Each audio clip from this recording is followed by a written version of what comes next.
I stood frozen as my stepmother Patricia's voice crackled through the phone, dripping with satisfaction.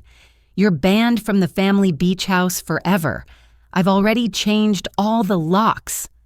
Her cruel laughter echoed in my ears as memories of Mom and me, building sandcastles on that very beach, flooded my mind. I gripped the phone tighter, feeling the weight of the manila envelope in my other hand. "Thanks for letting me know," I replied calmly. She had no idea what was coming. The call came exactly 2 weeks after we'd laid Mom to rest. I'd been sitting in my cramped apartment sorting through sympathy cards when Patricia's name flashed on my phone screen. Part of me had expected this moment, but nothing could have prepared me for the venom in her voice. "I want to make something crystal clear." Patricia had continued after dropping her bombshell. "That beach house belongs to me now.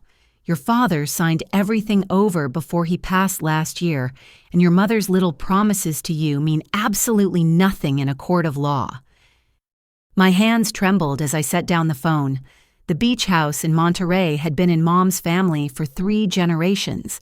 Every summer of my childhood was spent there, learning to swim in the tide pools, hosting bonfires with cousins, and listening to Mom's stories about her own grandmother who'd built the place with her bare hands after immigrating from Ireland. Patricia had entered our lives like a hurricane 5 years ago, just 6 months after Dad's cancer diagnosis. She'd been his hospice volunteer, all sweetness and concern, until the ring was on her finger. Mom had tried to warn us, but grief had made Dad vulnerable, and Patricia knew exactly which strings to pull. The morning after Patricia's call, I drove to Mom's attorney's office. Mr. Peterson had been Mom's lawyer for 20 years, handling everything from her small business contracts to her divorce from Dad when I was in college. His secretary, June, gave me a sympathetic look as she ushered me into his office. "Lana, I've been expecting you," Mr. Peterson said, gesturing to a leather chair across from his massive oak desk. His face bore the weathered look of someone who'd seen too many family disputes turn ugly. "Patricia says Dad signed everything over to her." I began, my voice steadier than I felt. "She claims the beach house is hers now." Mr. Peterson's expression darkened. "Your stepmother has already been here. She produced a will dated 3 years ago that leaves everything to her. She was quite insistent that it superseded any other documents." My heart sank. 3 years ago, Mom had been healthy and vibrant, running her catering business and hosting family gatherings every holiday. The thought of her signing away our family legacy seemed impossible. "Can I see it?" I asked. He slid a photocopy across the desk. I studied Mom's supposed signature at the bottom, something nagging at me about the way the letters curved. Mom had taught me calligraphy when I was 12, and we'd spent hours perfecting our penmanship together. This signature was close, but the M in her name was all wrong. Mom always made her M's with a distinctive flourish, a habit from her Catholic school days. "This isn't right," I said, pointing to the signature. "Look at how the M curves.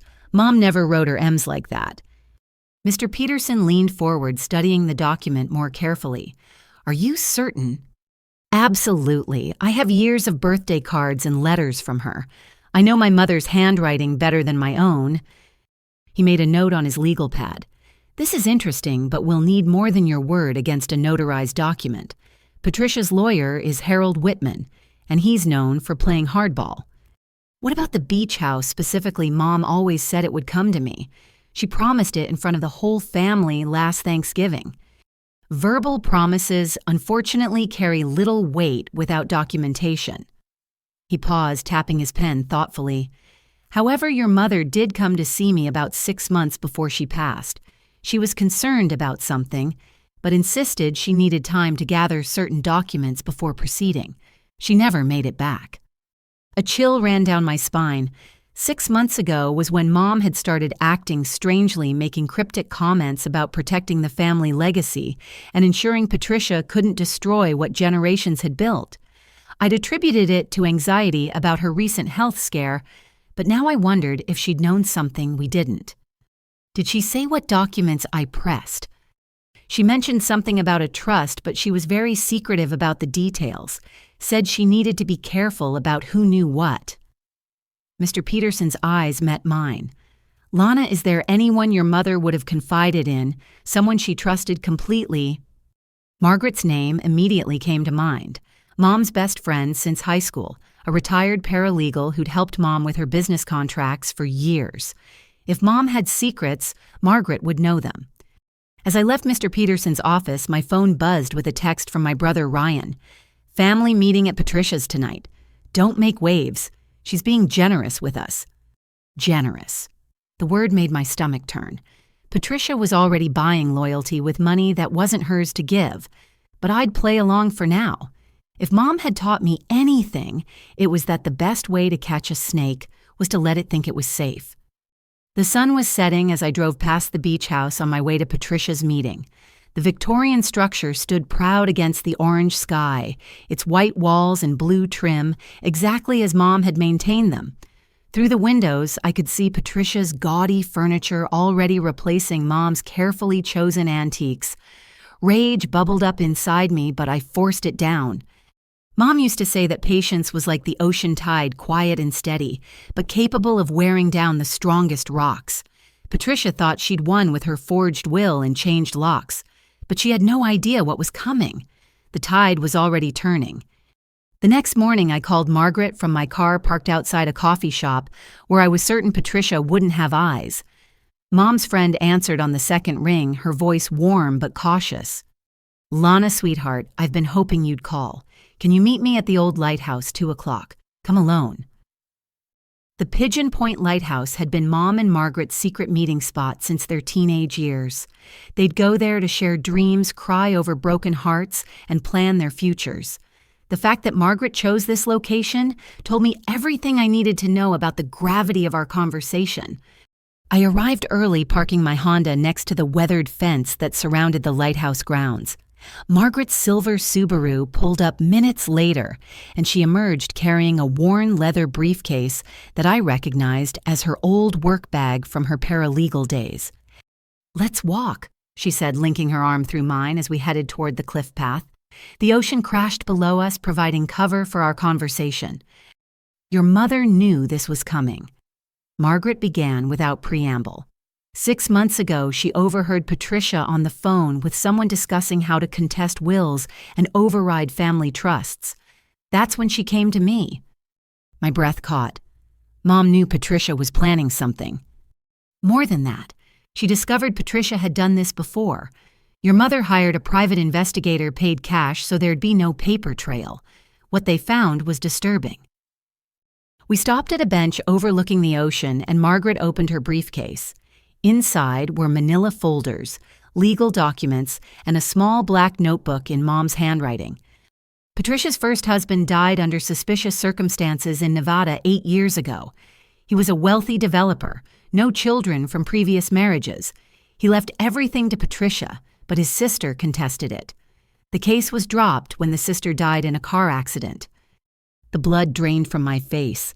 "Are you saying—" "I'm saying your mother was very careful after learning this information. She knew Patricia was dangerous, possibly lethal, so she created a contingency plan." Margaret pulled out a thick document. "This is a revocable living trust specifically for the beach house. It was created 5 years ago before Patricia even entered the picture and updated 6 months ago with very specific instructions." I took the document with shaking hands. There it was in black and white. The Monterey Beach House property, located at 457 Ocean View Drive, shall be held in trust for my daughter, Lana Catherine Sullivan, to be transferred to her full ownership upon my death. "But why didn't she tell me?" I asked, tears stinging my eyes. "Because Patricia was monitoring everything. Your mother's emails, her phone calls, even her meetings. She couldn't risk Patricia finding out about the trust, so she made sure copies were distributed to people Patricia would never suspect." Margaret explained how Mom had created an elaborate system.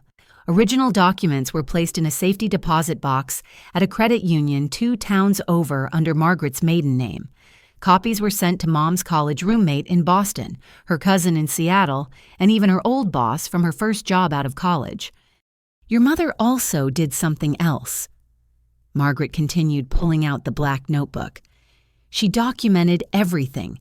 Every threat Patricia made, every suspicious incident, every attempt to isolate her from family and friends. It's all here dated and detailed. I flipped through the pages, recognizing Mom's precise handwriting. Entry after entry described Patricia's escalating behavior, canceling Mom's lunch plans with friends, hiding her car keys, switching her medications, suggesting she was becoming forgetful. March 15th. I read aloud. Patricia suggested I should sign a power of attorney just in case my memory issues worsen. I have no memory issues, but she's been telling the children I do. I'm scared of what she might do if I refuse. There's more, Margaret said softly. Your mother recorded some of their conversations. She had a small digital recorder hidden in her knitting bag. She handed me a thumb drive. I've transcribed the most important parts, but you should hear them yourself. Patricia explicitly discusses her plans to take everything and cut you children out completely once your mother was gone. The weight of Mom's fear and preparation hit me like a physical blow. All those months of suffering in silence, gathering evidence while pretending everything was fine. She'd been protecting us, even as Patricia tightened the noose around her. What about the will Patricia has? I asked. The one dated 3 years ago. Margaret's expression hardened. Complete fabrication. Your mother's will properly executed and witnessed, is in the safety deposit box. But here's the brilliant part: the trust supersedes the will. Even if Patricia somehow managed to invalidate the will, the trust would still stand. Your mother made sure of that. But how do we prove Patricia's will is fake? We start by documenting everything. I've already contacted 3 handwriting experts who worked with me during my paralegal years. They'll examine the signatures. I've also reached out to the notary whose stamp appears on Patricia's document. Interestingly, he claims he's never seen that will before. The pieces were falling into place. Mom hadn't just left me the beach house. She'd left me a roadmap to expose Patricia's crimes. But I knew this was just the beginning. Patricia had money connections and a ruthless determination to keep what she'd stolen. There's something else, Margaret said as we headed back to our cars. Your mother left you a message. She recorded it the week before she died. She handed me a small digital recorder. Listen to it when you're alone. And Lana, be careful. Patricia destroyed one family already. Don't let her destroy yours. As I drove home, the recorder felt like it weighed 1,000 pounds in my pocket. Mom's voice trapped in that tiny device, waiting to tell me secrets from beyond the grave. I thought about Patricia, probably sitting in Mom's kitchen right now, drinking from Mom's favorite mug, planning how to spend money that was never hers. The war for my family's legacy was just beginning. Patricia thought she'd covered all her bases with her forged will and family manipulation. But she'd underestimated 2 things: a mother's love and a daughter's determination. Mom had laid the groundwork for justice. Now it was my turn to finish what she'd started. Patricia's house blazed with light as I pulled into the circular driveway that evening. She'd moved into the colonial Dad had bought her just months before his death, a garish McMansion that stuck out like a sore thumb in the historic neighborhood. Through the tall windows, I could see my siblings already gathered in the living room. Ryan met me at the door, his expression guarded. My older brother had always been the pragmatist of the family, the one who valued stability over sentiment. His wife Jennifer stood beside him, her designer handbag catching the porch light. "Don't start anything," Ryan warned in a low voice. "Patricia's willing to set up monthly allowances for all of us, $5,000 each. That would really help with the kids' tuition." $5,000 a month. Blood money from our mother's estate. I bit back my response and followed him inside. Emma rushed over to hug me, but her embrace felt stiff. My younger sister had always been the peacemaker, the one who avoided conflict at all costs. Her husband David nodded from across the room, already nursing what looked like his second scotch. Patricia held court from Dad's old leather recliner, wearing a black dress that was probably supposed to look mournful, but came off as calculating. Her lawyer, Harold Whitman, stood beside her like a sentinel, his sharp suit and sharper smile reminding me of a well-dressed shark. "Now that we're all here," Patricia began, her voice dripping with false sympathy, "I want to discuss how we move forward as a family. I know losing your mother has been difficult, but I think she would want us to handle this transition with grace." Grace.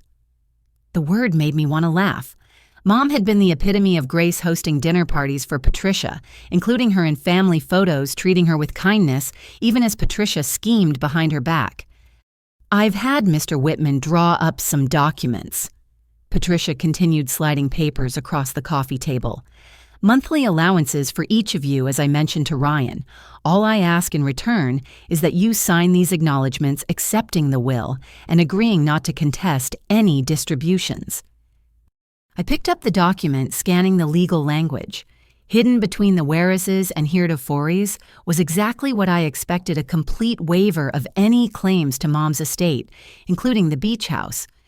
"This is generous of you, Patricia," Jennifer said, already reaching for a pen. "The kids' college expenses have been overwhelming." "What about Mom's personal belongings?" I asked, setting down the papers unsigned. "Her jewelry, the photo albums, her recipe collection." Patricia's smile tightened. "Those items are part of the estate.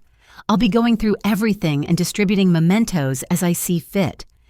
You're going to decide what we get to remember our mother by—" The words came out sharper than I intended.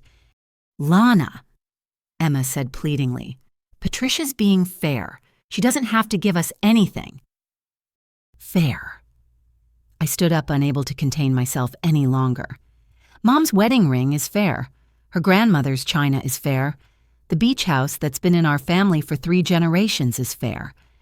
Your mother left everything to me," Patricia said coolly.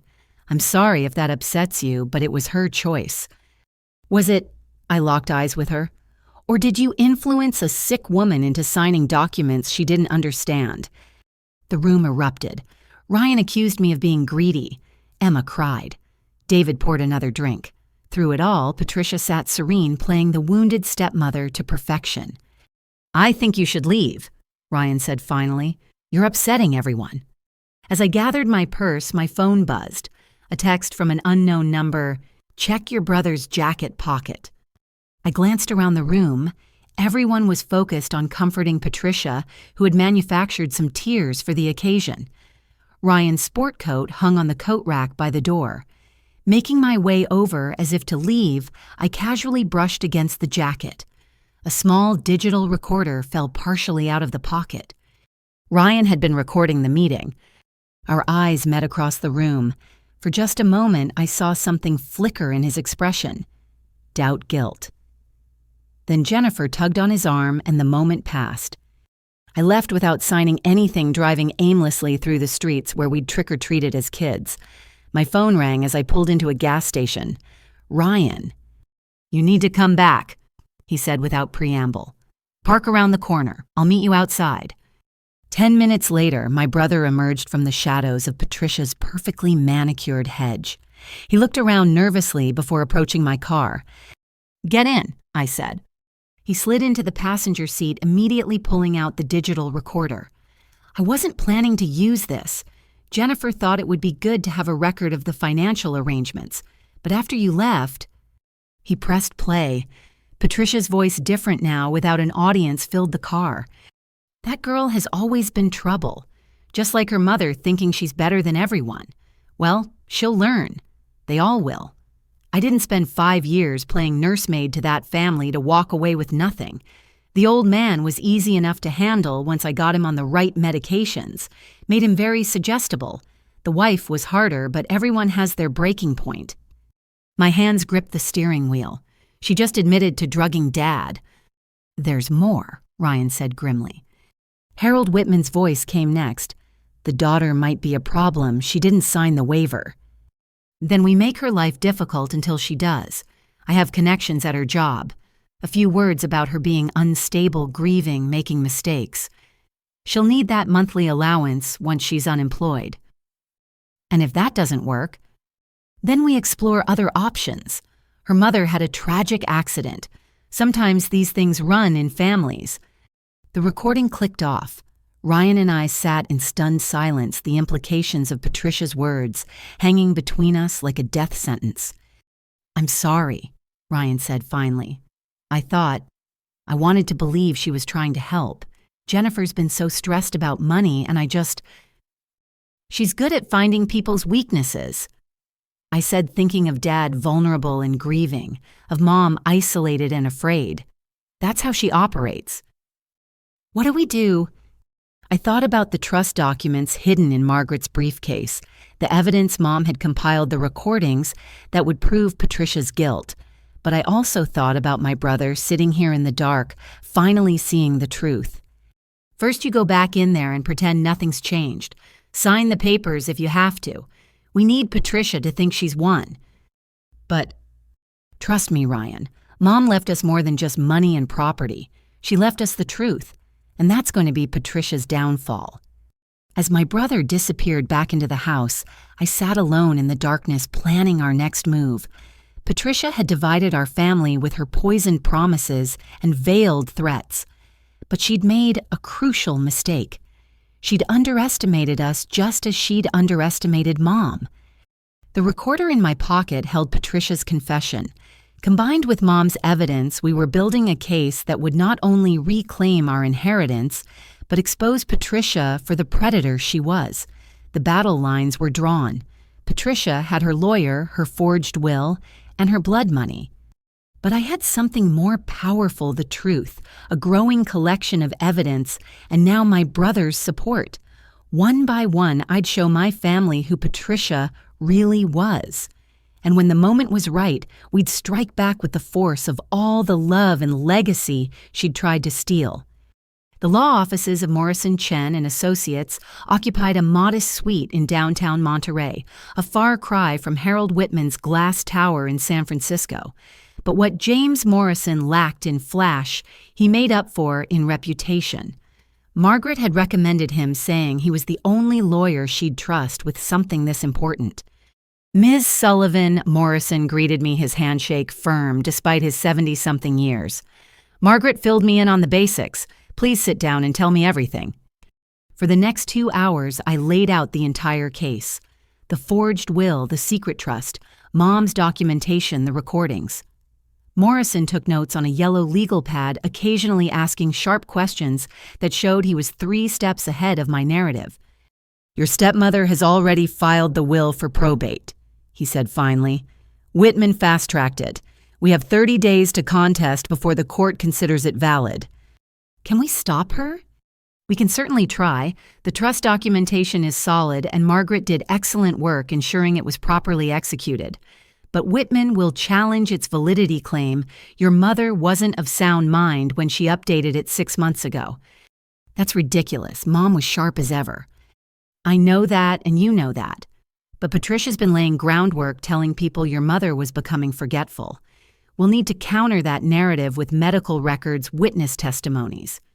He studied me over his reading glasses. "This won't be cheap, Miss Sullivan." I thought of my savings account depleted from helping with Mom's medical bills. "How much?" "My retainer is $25,000. The case could run to 6 figures if Whitman drags it out, which he will." My heart sank. I had maybe $10,000 to my name. Morrison must have seen my expression because he leaned back in his chair, fingers steepled. "However, I believe we have a strong case for fraud and elder abuse. If we can prove that Patricia would be liable for damages, I'm willing to work on a hybrid fee structure, reduced hourly rate, plus contingency on any recovery." "You'd do that." "Your mother catered my daughter's wedding 15 years ago," he said with a small smile. "Refused to charge us full price because we were just starting out. I believe in paying kindness forward." We spent another hour strategizing. Morrison would file an emergency motion to freeze the estate assets, preventing Patricia from selling anything while the case was pending. He'd also demand a full accounting of all financial transactions in the past year, looking for evidence of theft or fraud. "One more thing," Morrison said as I prepared to leave. "Patricia's going to fight dirty. Whitman certainly will. Keep documenting everything and be careful. People who forge wills and drug elderly relatives don't usually stop there. His warning echoed in my mind as I drove to work the next morning. I'd taken a job at a local marketing firm after college, working my way up to senior account manager. The office was my refuge, a place where I could lose myself in client presentations and campaign strategies instead of family drama. But when I arrived, my boss Sandra was waiting in my cubicle with an uncomfortable expression. "Lana, we need to talk. I received a concerning call yesterday from someone claiming to be a family friend. They said you've been under tremendous stress and might be having some issues." My blood ran cold. Patricia had already started her campaign. Who called? I asked, though I already knew the answer. They didn't leave a name, but they mentioned you might be pursuing some delusional lawsuit against your stepmother, making wild accusations. They were worried about your mental state affecting your work. I took a deep breath, choosing my words carefully. My stepmother and I are having a legal dispute over my mother's estate. She's trying to discredit me. I can show you the court filings if you'd like. Sandra's expression softened slightly. That won't be necessary. Your work has always been exemplary. But Lana, if this situation starts affecting your performance, it won't. I assured her, though. I wondered how many more calls Patricia would make, how many more seeds of doubt she'd plant. The rest of the week passed in a blur of legal preparations and small acts of sabotage from Patricia. My credit card was mysteriously declined at lunch, the result of a fraud alert someone had called in. My apartment building's manager received a complaint about loud music coming from my unit while I was at work. Even my gym membership was temporarily suspended due to a payment issue that took hours to resolve. Each inconvenience was minor, but the message was clear. Patricia could make my life miserable until I backed down. Friday afternoon, Morrison called with news. The judge granted our emergency motion. Estate assets are frozen pending a full hearing. Patricia can't sell anything, including the beach house. That's great news, I said, feeling the first spark of hope in days. There's more. Whitman filed a counter-motion claiming you're harassing Patricia, making threatening phone calls. They're seeking a restraining order. What I haven't called her once, I know, but she has phone records showing calls from a number registered to your name. Did you lose a phone recently? My mind raced back 2 weeks. My old iPhone, the one I'd replaced after dropping it at Mom's funeral. I thought I'd lost it in the chaos of that day. Patricia must have taken my old phone, I realized. She's been calling herself from it. Morrison sighed. Smart. Devious, but smart. We'll need to prove that. In the meantime, don't contact her directly. Everything goes through me now. That evening, I met Ryan at a dive bar outside town where we were sure Patricia wouldn't have eyes. He looked haggard, the stress of playing double agent wearing on him. She knows something's up, he said, nursing a beer. Keeps asking if I've heard from you, if you've said anything about backing down. And Jennifer... Is Jennifer okay? Patricia's been poisoning her against you. Telling her you're trying to steal from our family, that you've always resented me for being older. Jen's starting to believe it. I reached across the sticky table to squeeze his hand. We're going to get through this. Morrison says the hearing is in 2 weeks. Once the judge sees Mom's evidence... Lana or Ryan interrupted. There's something else. Emma called me crying last night. Patricia told her she found drugs in your old room at Mom's house.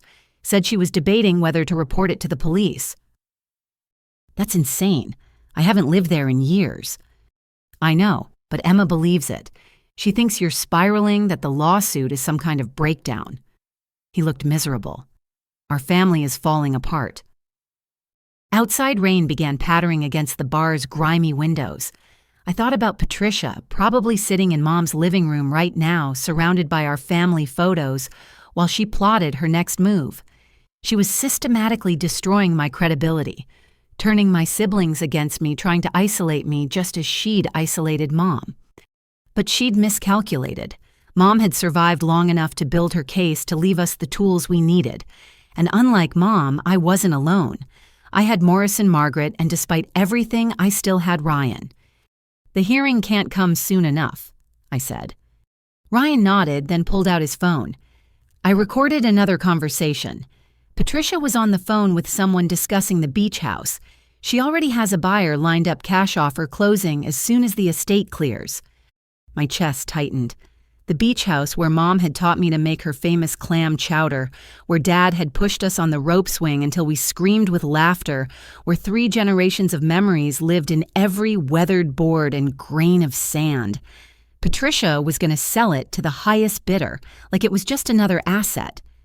Over my dead body, I muttered. Don't say that, Ryan said sharply. Not even as a joke. You heard what she said on the recording about Mom having an accident. I don't trust her, Lana. I think she's dangerous. Looking at my brother's frightened face, I realized he was right. Patricia had already proven she would drug an elderly man, forge documents, and possibly worse. Morrison had filed our legal challenge, but Patricia wasn't going to fight fair. She never had. The war for our family's legacy was escalating, and Patricia had shown she was willing to destroy anyone who stood in her way. But I had something she didn't.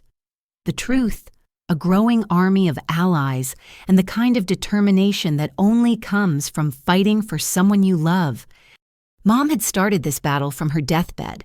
Now it was my turn to finish it. The call from Emma came at 3 a.m, her sobs so intense I could barely understand her words.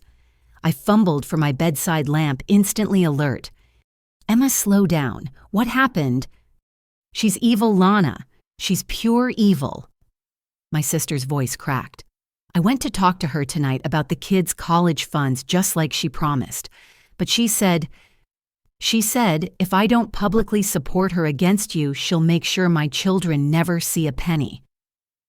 I sat up straighter, grabbing the notebook I'd started keeping by my bed to document everything. Tell me exactly what she said. I asked about setting up education trusts like Mom always talked about. Patricia laughed, and said I was being presumptuous, that the money was hers to distribute as she saw fit, and if I sided with you in any way, she'd cut me off completely. Did you record it? No, I was too shocked. But Lana, that's not the worst part. Emma's voice dropped to a whisper. She knows things. Private things about David's company, about the SEC investigation last year that was dropped. She said if I don't publicly denounce you, she'll make sure it gets reopened. My mind raced. How could Patricia know about that? The investigation into David's firm had been confidential, cleared without charges. Unless, Emma, has David ever done business with Harold Whitman's firm? A long pause. Yes, Whitman handled the legal response to the SEC. Oh God, Lana. They're all connected, aren't they? Listen to me. Come to my apartment right now. Don't tell David where you're going. I can't. She'll know. She has people watching everyone. Emma's breathing was ragged. I'm scared, Lana, for my kids, for David. What kind of person did Dad bring into our family? After I calmed Emma down and convinced her to try to sleep, I lay awake staring at the ceiling. Patricia's web was more extensive than we'd realized. She wasn't just after Mom's money. She was building a network of control through blackmail and intimidation. The next morning, I arrived at work to find a commotion in the lobby. 2 police officers were speaking with building security, and my stomach dropped when I heard my name. Ms. Sullivan. The older officer approached as I badged in. We need to ask you some questions about a reported theft. What theft? Patricia Morrison filed a report stating several valuable items are missing from your mother's estate. She says you have a key and have been entering the property without permission. That's my childhood home, I protested, and Patricia changed all the locks. I couldn't get in if I wanted to. She has security footage of someone matching your description near the property last Tuesday night. Last Tuesday, I'd been at a client dinner until 11 with 20 witnesses. But explaining that here in front of my colleagues starting to gather would only fuel the gossip Patricia was trying to create. I'd be happy to answer questions with my attorney present, I said calmly, though my hands shook as I handed them Morrison's card. The officers left, but the damage was done. By lunch, whispers followed me through the hallways. The marketing director pulled me aside to express concern about the firm's reputation. My biggest client called to ask if they should be worried about the stability of their account team. Patricia was strangling my professional life with surgical precision. That afternoon, Morrison called with his own bad news. The forensic accountant found something troubling. In the past 6 months, large sums were transferred from your mother's accounts to offshore holdings, nearly $3 million. $3 million. Mom didn't have that kind of money. She did after selling her business last year. The buyer paid cash and the funds were supposed to go into a retirement account. Instead, they vanished into a maze of international banks. Patricia stole it. That's what we need to prove. But Whitman's already spinning it, claiming your mother made risky investments against Patricia's advice. They're painting Patricia as the responsible party trying to salvage what's left. I wanted to scream.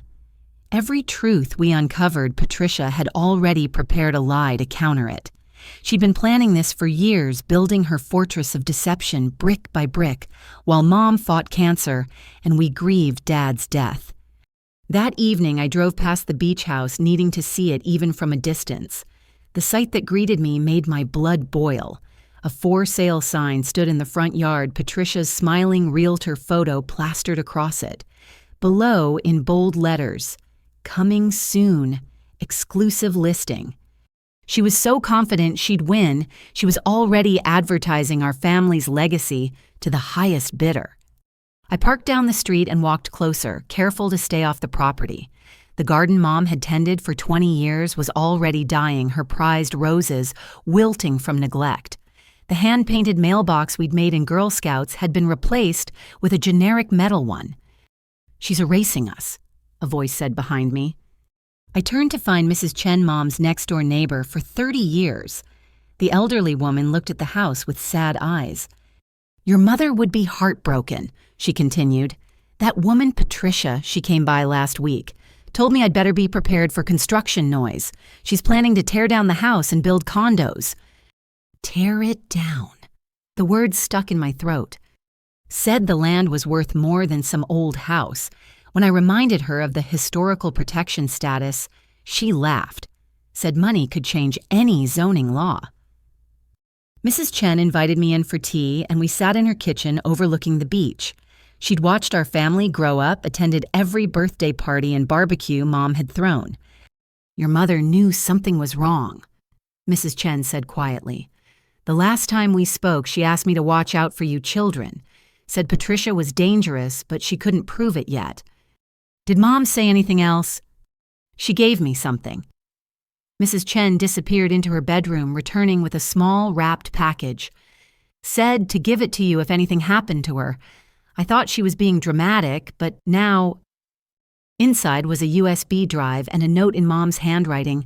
"The truth is in the walls. Look where we hid from storms." My hands trembled. When we were kids during particularly bad storms, Mom would gather us in the beach house's old pantry. It was the most structurally sound room, she'd said, built by her grandmother with reinforced walls. We'd huddle there with flashlights and hot chocolate telling stories until the wind died down. "Thank you," I told Mrs. Chen, clutching the package. "This means everything." As I drove home, my phone exploded with texts.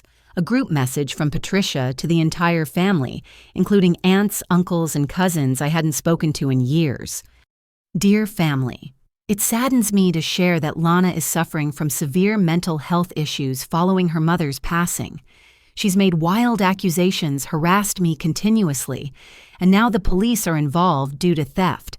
I'm arranging for professional help, but please don't enable her delusions. With love, Patricia." The responses poured in immediately, cousins expressing shock, aunts offering prayers, Uncle Tom saying he always knew I was unstable like my mother's side of the family. Each message was another nail in the coffin Patricia was building around my reputation. I pulled over my hands, shaking too hard to drive. She'd sent this to everyone, poisoning the entire extended family against me. By morning, it would be on social media, spreading like wildfire through our small town. But as I sat there watching the sunset paint the sky the same orange and pink as that last evening with Mom, something hardened inside me. Patricia thought she could isolate me, destroy my reputation, steal my inheritance, and erase my family's legacy. She was wrong. I had Mom's final message, a USB drive that might contain everything we needed, and a clue about secrets hidden in the walls of our family home. Patricia might have changed the locks, but she didn't know about the loose board in the back fence that Ryan and I had used to sneak out as teenagers. She didn't know about the storm shelter's hidden compartments. She didn't know that Mom's greatest strength had always been her ability to plan ahead. The battle was escalating, and Patricia was throwing everything she had at me. But Mom had taught me that sometimes, when a storm is raging, the best thing to do is find shelter and wait. Then when your enemy thinks you're beaten, you emerge stronger than ever. Tonight, I'd go home and plug in that USB drive. Tomorrow, I'd find a way into the beach house. And soon, very soon, Patricia would learn that hell hath no fury like a daughter, defending her mother's legacy. I sat at my kitchen table laptop open, staring at the USB drive in my hand. Such a small thing to hold potentially explosive secrets. Taking a deep breath, I inserted it into the port. A password prompt appeared immediately. Of course, Mom would protect it. I tried the obvious ones first: our birthdays, Dad's name, the beach house address. Nothing worked. Then I remembered the note, "The truth is in the walls. Look where we hid from storms." During those storms, Mom would always tell us the same story about her grandmother building the house.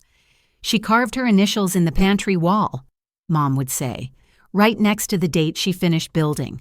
Our family's strength is in those walls." I typed MGS 1924, Martha Grace Sullivan 1924. The screen unlocked, revealing dozens of files, videos, documents, photos, all meticulously organized by date. My heart pounded as I clicked on a video file labeled, "If you're watching this." Mom's face appeared on screen, thinner than I remembered, but her eyes blazing with determination. The timestamp showed it was recorded 2 weeks before her death. "My darling Lana," she began, and tears immediately blurred my vision. "If you're watching this, then Patricia has done exactly what I feared. I'm so sorry I couldn't stop her while I was alive, but I was more afraid of what she might do to you children if I confronted her directly." Mom explained how Patricia had systematically isolated her, intercepting mail-blocking phone calls, telling the doctors that Mom was becoming paranoid and delusional. "She's been drugging me," Mom said matter-of-factly, "switching my medications to make me appear confused. I've been documenting everything." The next video was grainy security footage from a hidden camera Mom had installed in her bedroom. It showed Patricia entering at night, switching pills in Mom's medication organizer. Another video caught her going through Mom's desk, photographing documents. A third showed her on the phone saying, "The old woman won't last much longer. I've made sure of that." I had to pause running to the bathroom as nausea overwhelmed me.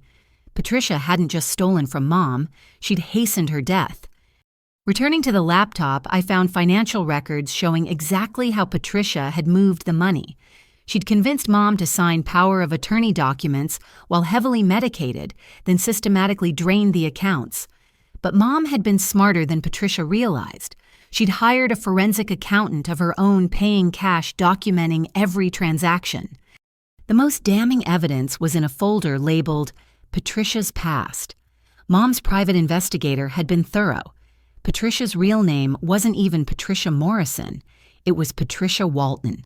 She'd changed it after her first husband's death in Nevada. The investigator had found 3 other elderly men Patricia had cared for over the past 15 years. All had died within 2 years of meeting her. All had left her substantial inheritances. All had families who suspected foul play but couldn't prove it. There was even a recorded conversation between Patricia and someone named Victor. "This one's taking longer than expected," Patricia complained. "The daughter is too attentive." "Patience," Victor replied. "You've waited this long. A few more months won't matter. Once you have everything, we move on to the next mark in Florida." My hands shook as I copied everything onto multiple drives. This wasn't just about our family anymore. Patricia was a serial predator, and we had the evidence to stop her. The next morning, I called in sick to work and drove to Morrison's office. He went pale as he reviewed the evidence. "This changes everything," he said. "We're not just talking about civil fraud anymore. This is criminal, murder, possibly. What do we do? First, we make copies of everything. Then we take this to the district attorney. But Lana, once we do that, Patricia will know we have it. She'll either run or—" He didn't finish the sentence. "Or she'll accelerate whatever plan she has for me," I completed. Morrison nodded gravely. "I think you should stay with someone for a while. Is there anywhere Patricia wouldn't think to look for you?" I thought about it. Patricia had so thoroughly researched our family, she probably knew about all our friends and regular haunts. Then I remembered Sam, my college roommate, who'd moved back to town just last month. Patricia couldn't know about her yet. That afternoon, while Morrison prepared the criminal complaint, I met with Margaret to plan our next move, getting into the beach house, to find whatever Mom had hidden in the walls. "The fence board's still loose?" Margaret asked with a knowing smile. "Your mom mentioned you and Ryan used to sneak out that way." "You knew." "Honey, every mother knows. She just chose not to fix it." Margaret pulled out a hand-drawn map. "Your mom gave me this. Shows all the hiding spots her grandmother built into the house. Apparently Martha Sullivan didn't trust banks after the Depression. The map revealed hidden compartments I'd never known existed. Behind the pantry panels, under the floorboards in the master bedroom, even a false bottom in the old chest in the attic." "When do we go?" I asked. "Tonight. Patricia has her book club on Wednesdays. Never misses it. Has to maintain her image as the grieving widow." Margaret's expression hardened. "We'll have about 2 hours." That evening, I parked 3 blocks away and approached the beach house on foot. The neighborhood was quiet, most of the summer residents gone until next season. Margaret was already at the loose fence board, dressed in dark clothes, like we were in some spy movie. If the situation weren't so serious, I would have laughed. The board came free easily and we slipped through. Being in the backyard hit me with a wave of grief so strong I had to stop and breathe. The tire swing still hung from the oak tree. Mom's herb garden, though neglected, still perfumed the air with rosemary and thyme. "Focus," Margaret whispered, and we made our way to the back door.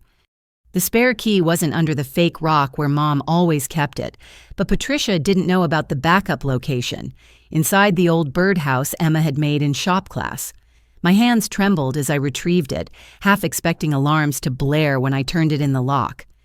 Inside the house smelled wrong. Patricia's heavy perfume masked the familiar scents of sea salt and Mom's lavender potpourri. The furniture was rearranged family photos replaced with generic coastal art. It was our house, but not our home anymore. We went straight to the pantry. Using Margaret's map, I found the seam in the wood paneling. It took some prying, but finally a section popped free, revealing a metal box built into the wall. Inside were more documents. Original deeds to the property going back to 1894, Mom's real will properly notarized and witnessed, and photographs I'd never seen before Patricia, with her previous victims' newspaper clippings about their deaths, even what looked like forged documents from those estates. "Your mom was building a case," Margaret breathed. She knew Patricia would try this with other families. A car door slammed outside. We froze listening. Footsteps on the porch, then keys in the lock. Patricia was home early. "Hide," Margaret hissed, but there was nowhere to go. The pantry only had one exit and Patricia's heels were already clicking across the kitchen floor. I grabbed the metal box and tried to replace the panel, but there wasn't time. The pantry door swung open and Patricia stood there, her book club smile replaced with cold fury. Well, she said, pulling out her phone. "Breaking and entering. The police will be very interested in this." But as she dialed, her eyes landed on the open panel, the metal box in my hands. Her face went white. "Where did you find that?" she whispered. "Where you'll never think to look," I said, surprised by how steady my voice sounded. "Just like you never thought to look for the cameras Mom hid, or the recordings, or the evidence about Walter Henderson, James McBride, and Carl Denton." At the mention of those names, her previous victims, Patricia's mask finally slipped completely. The suburban stepmother facade cracked, revealing the predator beneath. "You have no idea who you're dealing with," she snarled. "I've destroyed stronger people than you." "Maybe," I said, clutching the box tighter, "but they didn't have what I have." "What's that?"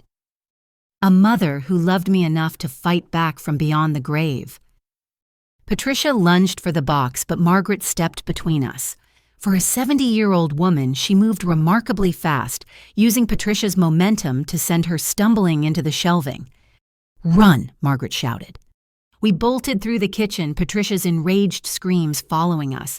I heard her on the phone, not with the police, but with someone else. "She has it. Get here now." We made it to my car, hearts pounding the metal box clutched between us like a lifeline. As I started the engine, a black SUV screeched around the corner. Victor, I realized, Patricia's partner in crime. "Drive," Margaret commanded. I floored it, tires squealing as we raced through the quiet streets. The SUV followed, gaining ground. But I knew these roads like my own heartbeat, every shortcut and hidden turn from years of teenage adventures.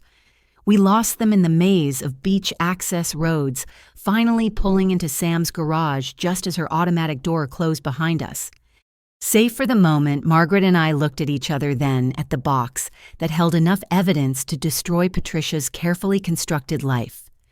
"Your mother," Margaret said with fierce pride, "was one hell of a woman." I thought about Mom fighting alone for so long, gathering evidence even as Patricia poisoned her. She'd known she might not survive, but she'd made sure justice would. "Yes," I said, tears finally coming. "She was." Tomorrow we'd take everything to the authorities. Patricia and Victor would try to run, but we had their names, their photos, their entire criminal history. The war for our family's legacy was entering its final phase. And thanks to Mom's hidden evidence, we were finally winning. The district attorney's office occupied the top floor of the county courthouse, its windows overlooking Monterey Bay. Morrison had arranged an emergency meeting, and by 9 a.m. we were seated across from DA Caroline Foster, a woman known for her tenacity in pursuing elder abuse cases. "This is extensive," she said, reviewing the evidence we'd compiled. "If even half of this is verified, we're looking at multiple felony charges. Murder might be harder to prove without exhumation orders, but fraud, elder abuse, identity theft, those are solid." "What about the other victims?" I asked. "The men in Nevada, Arizona, and Oregon." "I'll contact those jurisdictions immediately. If Patricia Walton or Morrison or whatever name she's using is part of an interstate crime ring?" Foster's eyes gleamed with prosecutorial fervor. This could be one of the biggest elder fraud cases in California history. As we discussed next steps, Morrison's phone buzzed. He glanced at it and frowned. "Patricia's attorney just filed an emergency injunction. They're claiming you stole privileged documents and demanding their return." "Privileged documents about her past murders," I said incredulously. "They don't know what you have yet," Foster interjected. "They're fishing. Don't respond. My office will handle this from here." Leaving the courthouse, I felt a mixture of relief and apprehension. The wheels of justice were turning, but Patricia was still free, still dangerous. That afternoon brought unexpected support from 3 sources. The first was a call from Mom's physician, Dr. Martinez. "I've been reviewing your mother's medical records," she said. "After what you've uncovered, certain things make sense now. The rapid decline, the medication interactions, I couldn't explain. I'd like to provide a statement to the authorities." "You believe Patricia was poisoning her—" "I believe your mother's symptoms were inconsistent with her diagnosis. I said as much at the time, but Patricia insisted I was overthinking it. She was very involved in your mother's care, too involved in retrospect." The second ally came in the form of Mom's lawyer's assistant, June, who appeared at my apartment that evening with a box of files. "I probably shouldn't be doing this," she said, glancing nervously down the hallway. "But your mother was a good woman, and what that witch is doing isn't right." "What is this?" "Copies of every document Patricia submitted to our office. Mr. Peterson doesn't know I made them, but I had a feeling something was off. Look at the dates on these signatures." I spread the papers across my kitchen table. 3 different documents, all supposedly signed by Mom, all dated on days when Mom had been hospitalized and heavily sedated. She couldn't have signed these. I breathed. I was with her in the hospital on all 3 dates. That's what I thought. There's more. Patricia came to the office last week asking about backdating documents. Mr. Peterson refused, but she said she'd find someone who wouldn't. The third ally was the most surprising. My phone rang at 8 p.m., the caller ID showing Harold Whitman's office. Ms. Sullivan. This is Robert Klein. I'm an associate at Whitman's firm. I need to speak with you urgently, but not on this line. Can you meet me at the 24-hour diner on Lighthouse Avenue in an hour? Every instinct screamed trap, but something in his voice made me agree. I brought Ryan with me for safety, and we found Klein in a back booth nervously shredding napkins. I could lose my license for this, he began without preamble. But I can't be part of this anymore. Whitman's been helping Patricia hide assets, creating shell companies, even facilitating contact with unsavory individuals. Why tell me? Ryan asked suspiciously. Klein pulled out a flash drive. Because my grandmother died last year, Alzheimer's. But before she got sick, she met a nice woman at her senior center who offered to help with her finances. His voice cracked. By the time we realized what was happening, everything was gone. The woman disappeared, but I never forgot her face. Imagine my shock when Patricia Morrison walked into our office. The flash drive contained emails between Whitman and Patricia discussing strategy. One thread made my blood run cold. If the daughter becomes too problematic, we may need to consider alternative solutions. Victor has experience with making problems disappear. They're planning to kill me, I said flatly. Klein nodded miserably. Whitman's in too deep now. He helped with the previous estates, took his cut. If Patricia goes down, she'll take him with her. They're desperate. Will you testify? Ryan asked. I've already contacted the State Bar Association, but you need to be careful. Victor isn't just muscle. He's got a network of people who specialize in permanent solutions. We left the diner with Klein's flash drive and a growing sense of urgency. Patricia wasn't just fighting to keep stolen money anymore. She was fighting to stay out of prison. Cornered predators were the most dangerous kind. Back at Sam's house, where I'd been staying, we found an unexpected gathering. Margaret was there along with Mrs. Chen, Dr. Martinez, and 3 other women I recognized as Mom's friends from her book club.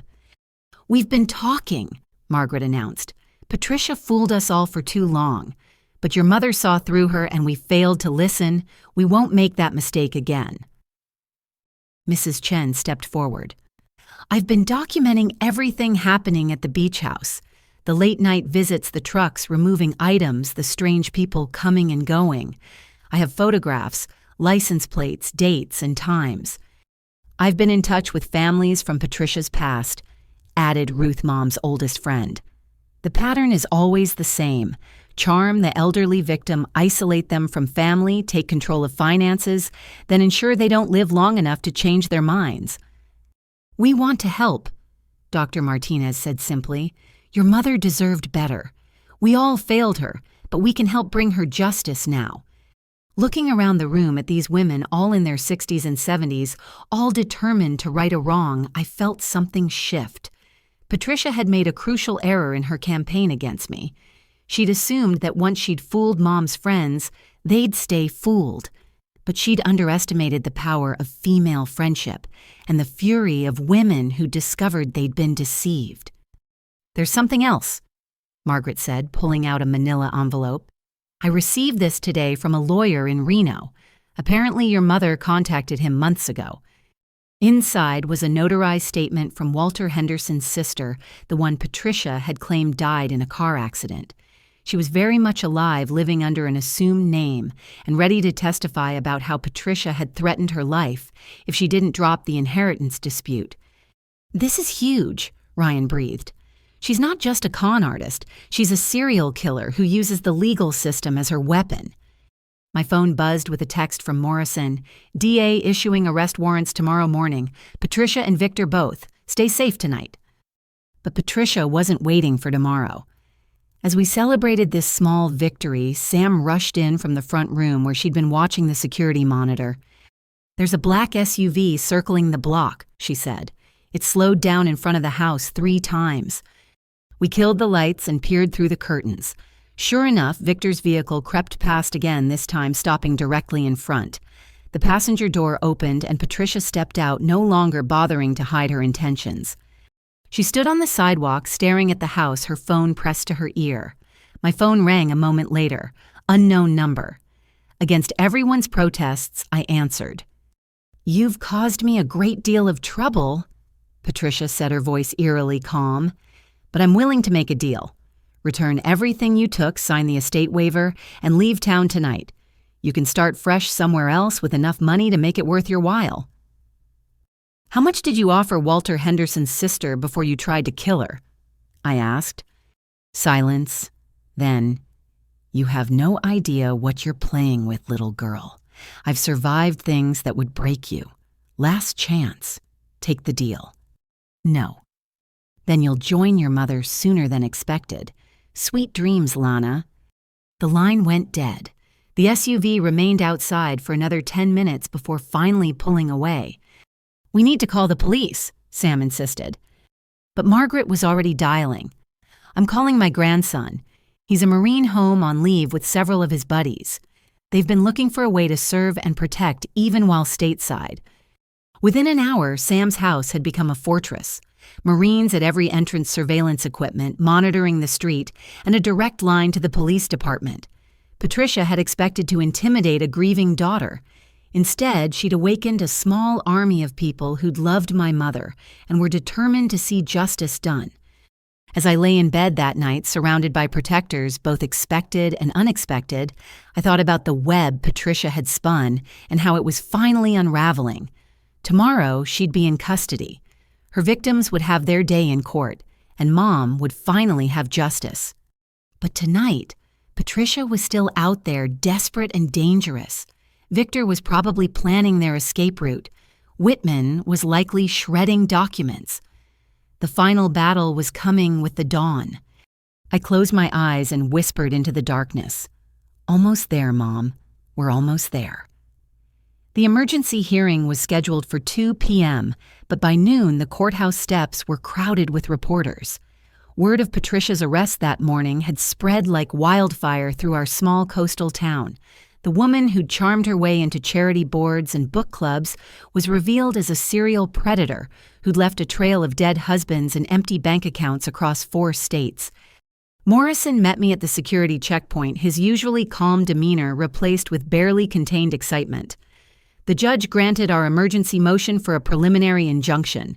Patricia can't touch any assets and the beach house sale is frozen. But that's not the best news. "What is—" Patricia's partner, Victor, flipped. Turns out he's been keeping records of everything insurance against Patricia turning on him. The FBI just took custody of 12 boxes of evidence going back 15 years. We made our way to courtroom 3, where Judge Helen Rothschild presided. I'd researched her extensively, a former prosecutor known for her intolerance of financial exploitation and elder abuse.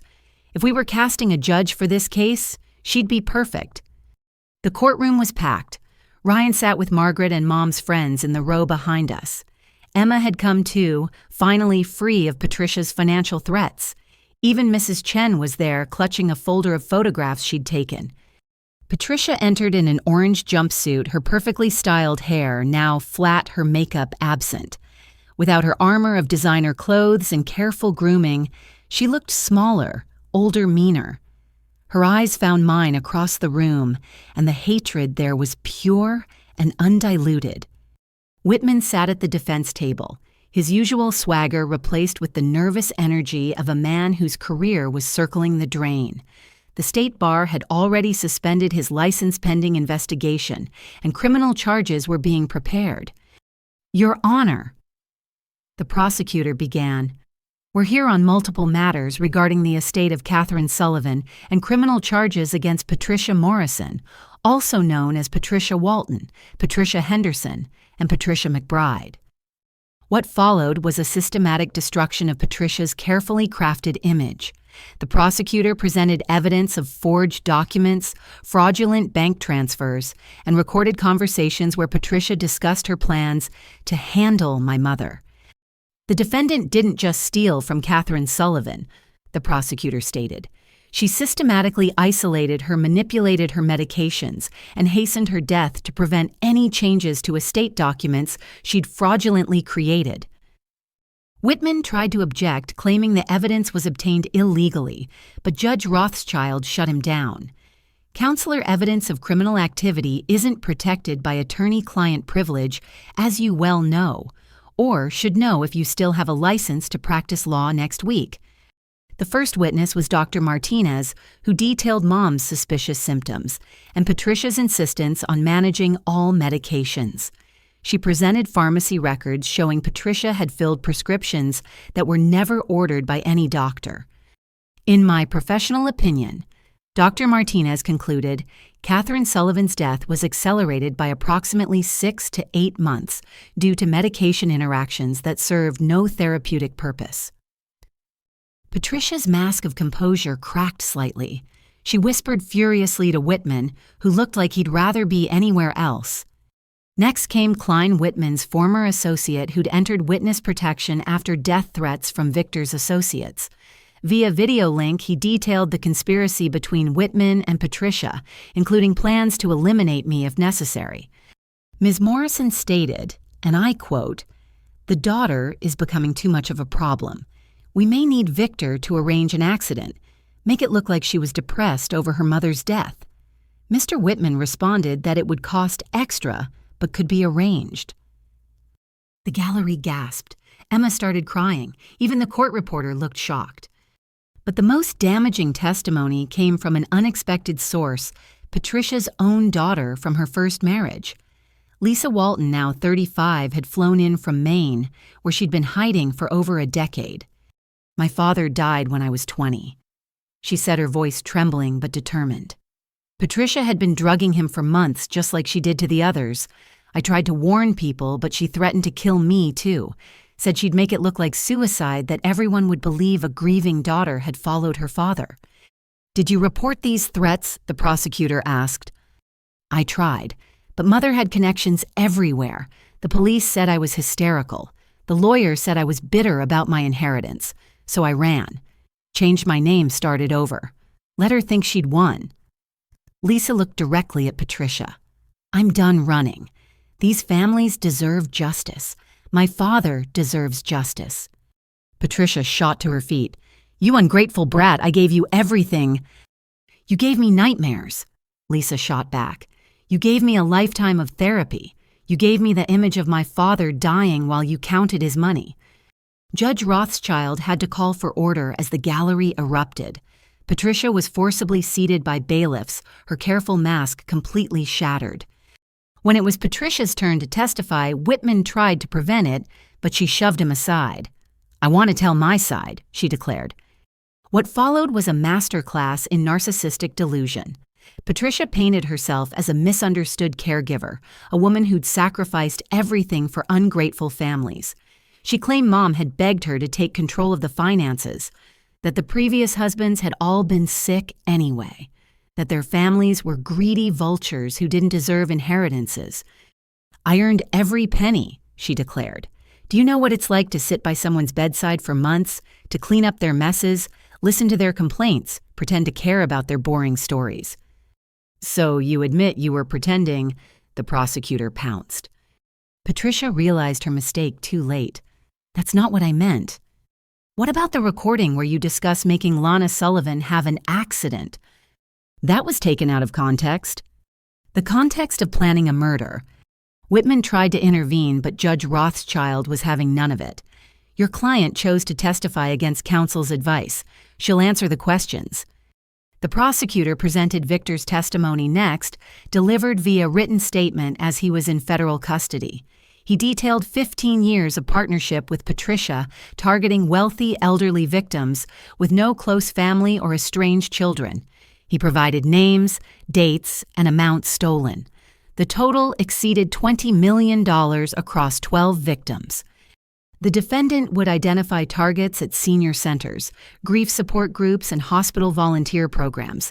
The prosecutor read, "She specifically looked for recent widowers with substantial assets and family conflicts she could exploit." As the evidence mounted, Patricia's composure completely evaporated. She began ranting about ungrateful families, stupid marks who deserved to be fleeced, and how she was smarter than everyone in the room. "You think you've won?" she screamed at me. "Your mother was pathetic, crying about her precious children who barely visited. She was so easy to manipulate, so desperate for someone to care."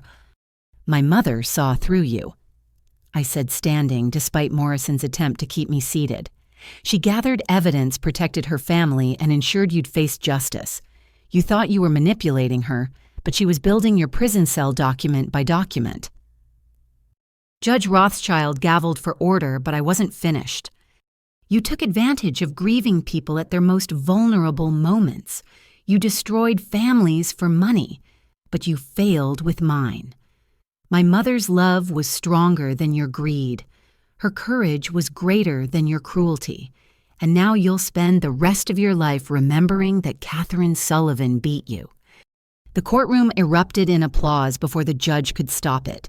Patricia lunged toward me but was restrained by bailiffs. As they dragged her out, she was still screaming threats and profanities, her true nature finally exposed for all to see.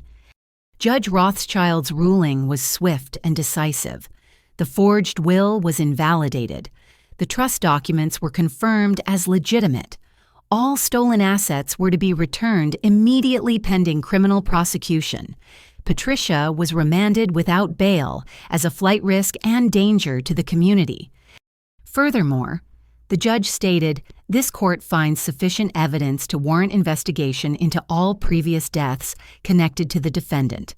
I'm recommending federal prosecution under RICO statutes for operating an interstate criminal enterprise."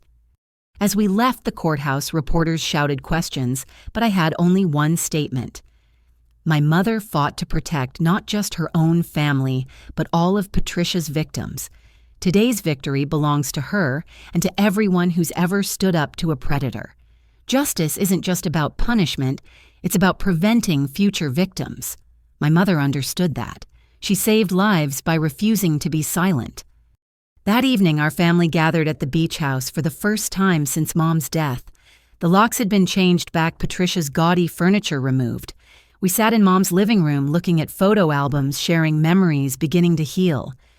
"She did it," Emma said softly, holding a picture of Mom from last Christmas. "Even dying, even scared, she protected us." Ryan raised a glass of Mom's favorite wine. "To Catherine Sullivan, mother protector and the smartest woman who ever lived." We toasted and cried and laughed, the sound carrying out over the ocean. Somewhere, Mom was smiling. The beach house was safe. Her children were united, and Patricia Morrison would never hurt another family again. But the story wasn't quite over. Patricia's network was vast, her crimes spanning decades. The trial would be long, the revelations shocking. And somewhere in federal custody, Victor was singing like a canary, revealing secrets that would shake several states' legal systems. For tonight, though, we were home. Safe in the house our great-grandmother built, surrounded by love she'd never imagined, protected by a mother's courage that transcended death itself. Justice had been served, but more importantly, love had won. The call came at 6 a.m. 3 days after the hearing. I fumbled for my phone, still groggy from the first good night's sleep I'd had in weeks. "Lana, it's Morrison. Patricia's lawyer is dead." I sat bolt upright. "What, how?" "Single car accident last night. Drove off Highway 1 into the ocean. But here's the thing. Witnesses saw another vehicle force him off the road." My blood ran cold. Whitman knew too much. With Patricia in custody and Victor cooperating with federal authorities, someone was cleaning house. "There's more," Morrison continued. "The FBI raided Whitman's office and home this morning. They found a hidden safe with documents going back 20 years. Patricia wasn't just part of a criminal network. She was middle management. There's someone above her, someone who's been running this operation across the entire country." I met Morrison at his office where FBI Special Agent Sarah Torres was waiting. She was tall, severe-looking, with the kind of eyes that had seen too much. "Ms. Sullivan, what I'm about to tell you doesn't leave this room," she began. "Patricia Morrison is part of a sophisticated criminal organization that targets elderly Americans. We're talking about billions in stolen assets over 3 decades. Your mother didn't just expose Patricia, she exposed the entire network. Who's running it?" "Someone Patricia called the architect in encrypted communications. We've been tracking this person for years, always one step behind. But your mother's evidence, combined with what we found in Whitman's safe, is giving us our first real leads." She showed me photographs from Whitman's files, Patricia with various elderly men, all now deceased. But in the background of several photos was the same figure. A distinguished-looking man in his 60s, silver-haired, always partially obscured, but clearly watching. "We believe this is the architect. He recruits people like Patricia, trains them, places them in communities, and takes a percentage of everything they steal. It's franchised elder abuse." The scope of it made me dizzy. Mom hadn't just been protecting our family. She'd stumbled onto one of the largest criminal conspiracies in the country. That afternoon, Patricia's financial records revealed the full extent of her theft. $3 million from Mom's estate was just the latest. Over 15 years, she'd stolen nearly $18 million. But here was the shocking part: she only kept about 30%.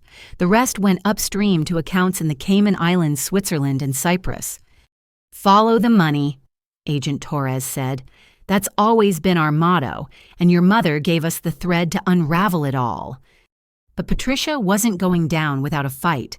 From her jail cell, she was somehow still pulling strings.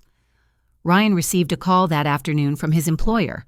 Anonymous allegations about embezzlement had been made against him. Emma's husband, David, found his business under sudden audit from the IRS. Even Sam, who'd sheltered me, discovered her credit cards had been mysteriously maxed out. "She's got people on the outside," I told Agent Torres. "This is coordinated harassment." "We know. We're tracking several associates who are still active. But here's what Patricia doesn't know. Victor gave us everything: names, addresses, bank accounts. We're freezing assets and making arrests across 6 states. The next bombshell came from an unexpected source. Lisa Walton, Patricia's daughter, reached out with more information. She'd been documenting her mother's crimes for years, building her own insurance policy. "Mother always said I was too much like her," Lisa told me over a secure video call. She meant it as a compliment. But watching her destroy families, seeing the pain she caused, I swore I'd never be like that. I'd been gathering evidence since I was 25, waiting for someone brave enough to use it. Lisa's files included recordings of Patricia discussing murders she'd committed, bribes she'd paid, and officials she'd corrupted. One recording made my stomach turn. "The Sullivan woman is tougher than expected," Patricia said to someone. "But I've handled tougher. Remember the doctor in Phoenix who figured out what I was doing? That house fire was ruled accidental, wasn't it?" "You always were creative," a man's voice replied. The architect, I realized. "But don't get sloppy. The daughter seems smart. If she becomes too much trouble—" "I know what to do. I've done it before." They were discussing murdering me as casually as ordering lunch. But the investigation was moving faster than Patricia's remaining network could react. Federal agents raided properties in 12 states, arresting over 40 people connected to the conspiracy. Each arrest led to more evidence, more names, more victims coming forward. The story went national. "The Grandmother Killer," headlines, screamed with Patricia's mugshot next to photos of her victims. Families who'd been told their elderly relatives died naturally were demanding exhumations. Prosecutors from multiple jurisdictions were building cases. In the middle of this chaos, I received an unexpected visitor. A well-dressed woman in her 50s appeared at Morrison's office, requesting to speak with me privately. "My name is Dorothy Chen," she said. "No relation to your neighbor. I represent certain interests that are concerned about the current situation." "What interests?" "Let's say there are people who benefited from the architect's organization but weren't actively involved in the crimes. Wealthy families who inherited estates without asking too many questions about why their elderly relatives changed their wills. They're willing to make substantial restitution to avoid prosecution. Are you trying to buy me off? I'm trying to prevent a war, she said candidly. The architect has resources you can't imagine. Push too hard and people will start having accidents. But if certain accommodations can be made... Get out, I said, standing. My mother is dead because of these people. Dozens of elderly victims were murdered. You want accommodation? Here it is: full cooperation with federal authorities, complete financial restitution to all victims' families, and testimony against the architect. Otherwise, I'll personally ensure every single person who benefited from this network is exposed and prosecuted. Dorothy Chen left, but her visit told me something important. The architect was scared. For the first time in decades, his network was exposed, his people were being arrested, and his careful system was crumbling. That evening, Agent Torres called with stunning news. We got him, the architect. Real name Jonathan Ashford, former estate planning attorney who lost his license in 1992 for ethics violations. He's been running this network ever since, teaching people like Patricia how to identify Mark's forged documents and literally get away with murder. Where is he now? In custody in Miami. He was trying to board a private jet to a non-extradition country. But here's the beautiful irony. He was turned in by one of his own people who wanted the reward money. No honor among thieves. As news of Ashford's arrest spread, more victims came forward. The FBI set up a hotline that received over 3,000 calls in the first week. Families who'd suspected foul play but couldn't prove it. Elderly survivors who'd been threatened into silence. Estate attorneys who'd noticed patterns but were too scared to speak up. Patricia, realizing her protector was gone and her network was destroyed, finally broke. She offered to testify against everyone in exchange for life in prison instead of the death penalty. The federal prosecutor agreed, and Patricia began confessing to crimes we hadn't even discovered yet. 16 murders across 4 states. 38 elderly victims who died of natural causes after Patricia entered their lives. Hundreds of millions in stolen assets. Bribed police officers, corrupted judges, and compromised medical examiners who'd covered up the crimes. Your mother was supposed to be easy, Patricia told investigators the recording played for me later. Recently widowed, estranged from her ex-husband, children with their own lives. But she was smart. Too smart. She figured out what I was doing and started documenting everything. I had to accelerate the timeline. So you increased her medications. I gave her enough to make her confused, but not enough to kill her outright. That would have been suspicious, but she kept fighting. Even drugged, she was gathering evidence, hiding documents, protecting her brats. I've never had a Mark fight back like that. Is that why you killed her? Patricia laughed, a cold sound that chilled me. I didn't kill her. The cancer did that. I just helped it along. Made sure she didn't have time to expose me. But she'd already done the damage, hadn't she? Left all that evidence for her precious daughter to find. Listening to Patricia confess to hastening my mother's death with such casual cruelty, I had to leave the room. Morrison found me in the parking lot sobbing against my car. She won, he said gently. Your mother won. Patricia's going to die in prison. The network is destroyed.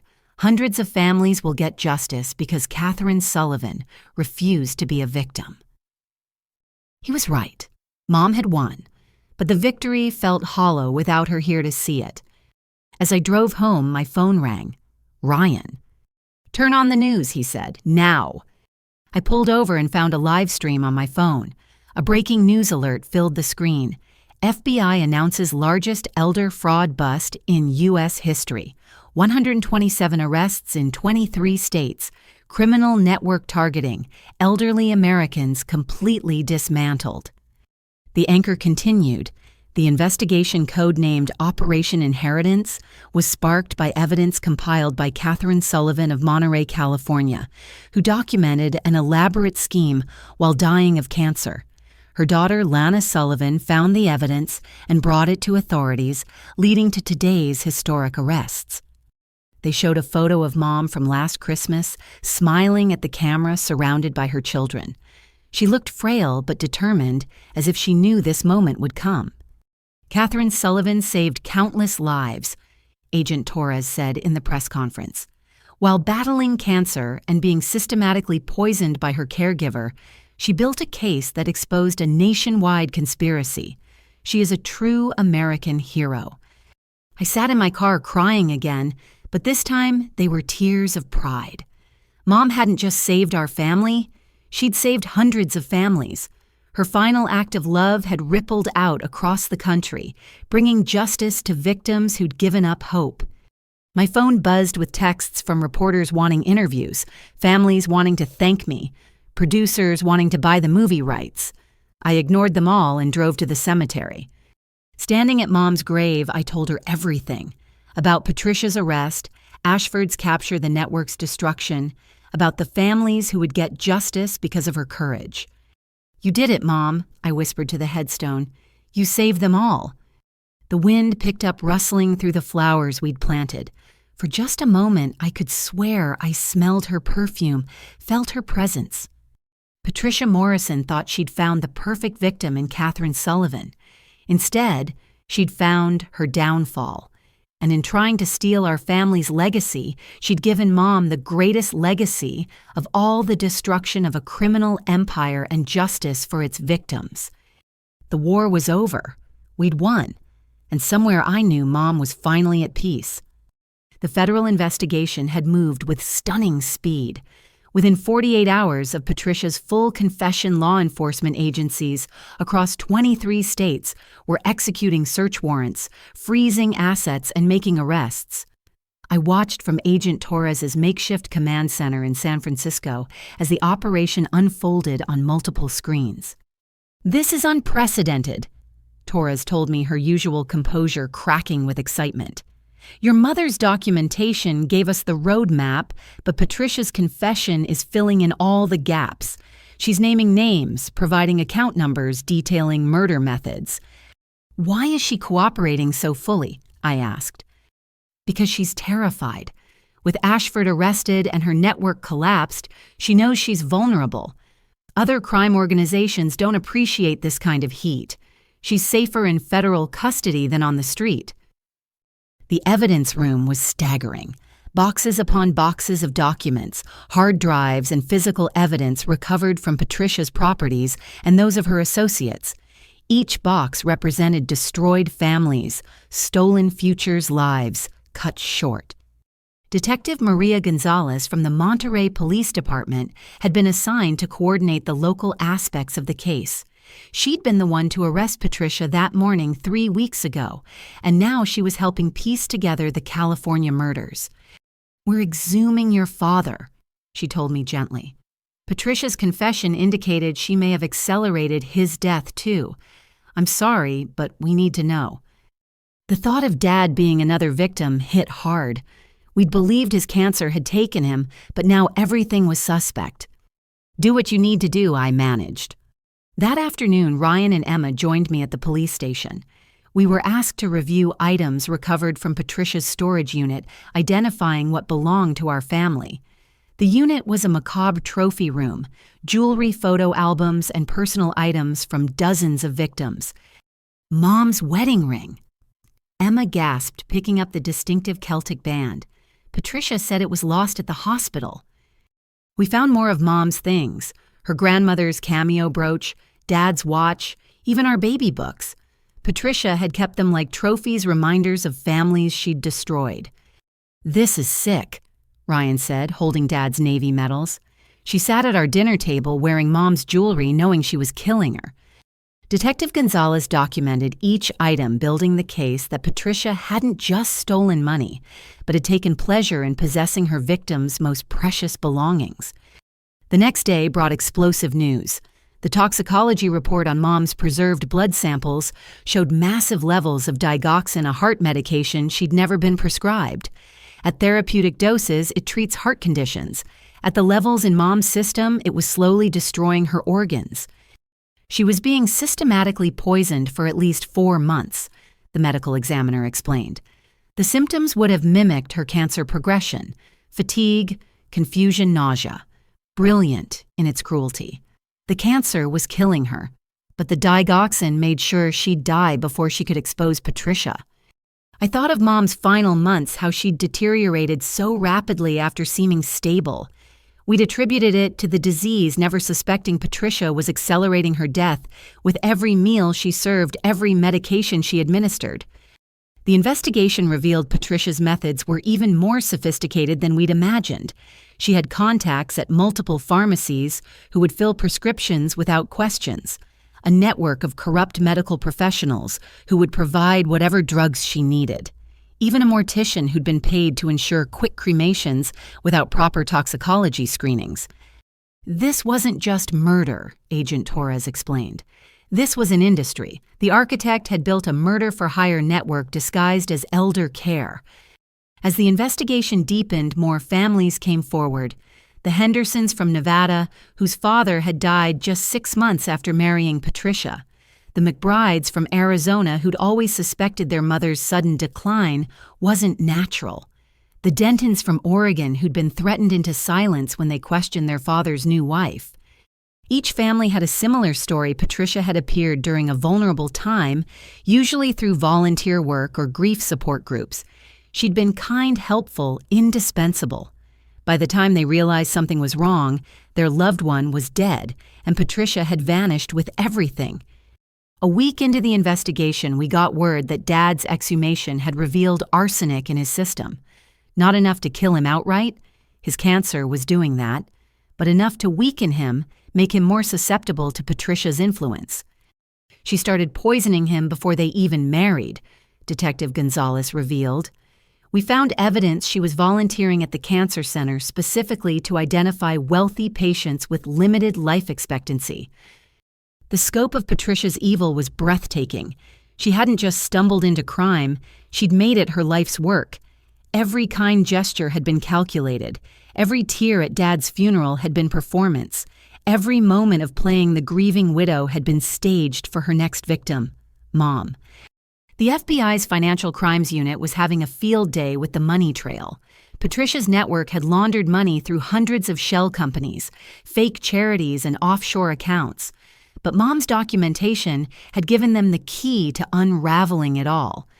Your mother traced 3 transactions, the financial investigator told me. Just 3, but she chose perfectly. Those 3 transactions connected to everything else.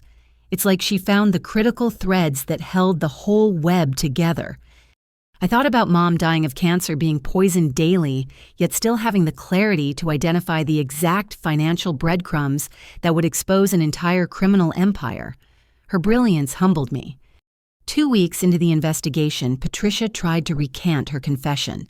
Her new lawyer, a public defender, since no private attorney would touch her case, claimed she'd been coerced. But the physical evidence was overwhelming. Her storage unit alone contained enough trophies to convict her of multiple murders. Then came the breakthrough that shocked even the hardened investigators. Hidden in a safety deposit box under one of Patricia's aliases was a detailed ledger. Not financial records. Those had all been digital. This was a handwritten account of every murder, every method, every lesson learned. It's a serial killer's diary. Agent Torres said, pale after reading it. She critiqued her own performance, noted what worked and what didn't, even rated victims on how easy they were to manipulate. Mom was in there. Patricia had written, Catherine Sullivan, 710 difficulty, smart, suspicious, but too trusting of family connections. Mistake underestimating her documentation skills. Note for future check for hidden recording devices. Future. She'd been planning to continue killing even as she wrote about my mother's murder.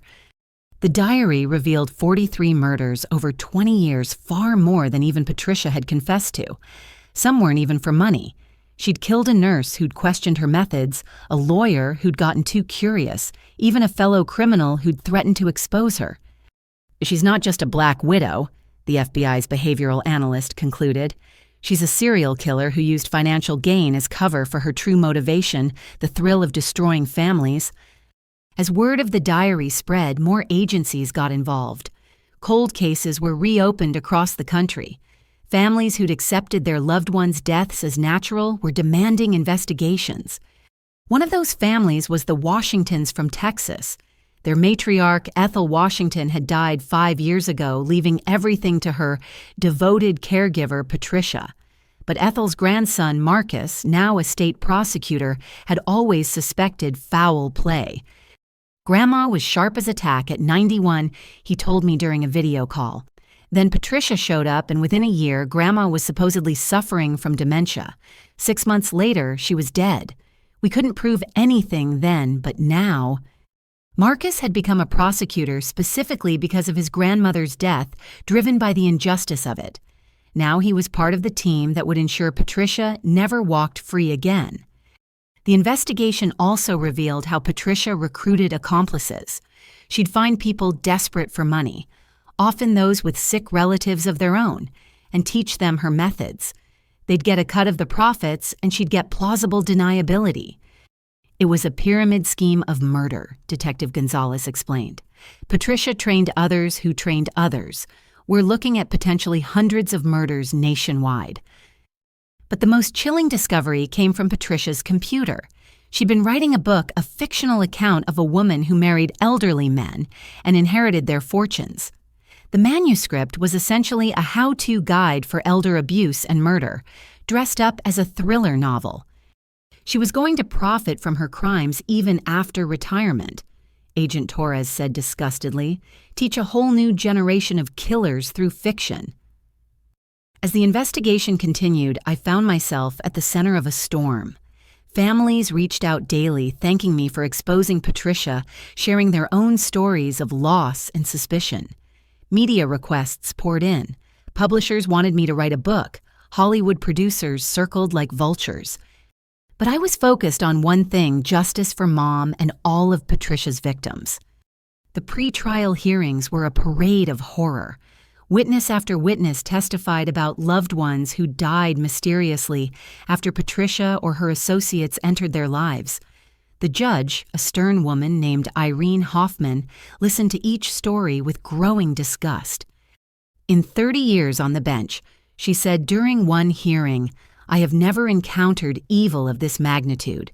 The defendant didn't just steal money, she stole final moments between family members. She stole the chance for children to say goodbye to their parents. She stole peace of mind from hundreds of families who will now always wonder if their loved ones' deaths were natural." Patricia sat through it all, no longer the polished suburban widow, but a hollow-eyed prisoner who'd aged 20 years in 2 months. Her network was gone. Her money was seized. Her freedom was forever lost. But most importantly, her victims were finally being heard. "Your Honor," I said when called to give my victim impact statement. My mother knew she was dying. The cancer gave her little time. But Patricia stole even that, poisoning her to ensure she couldn't expose this network of evil. Mom spent her final months not resting, not saying goodbye, but fighting to protect future victims. She succeeded. Every family that gets justice, every elderly person who won't be targeted, every life saved. That's my mother's true legacy.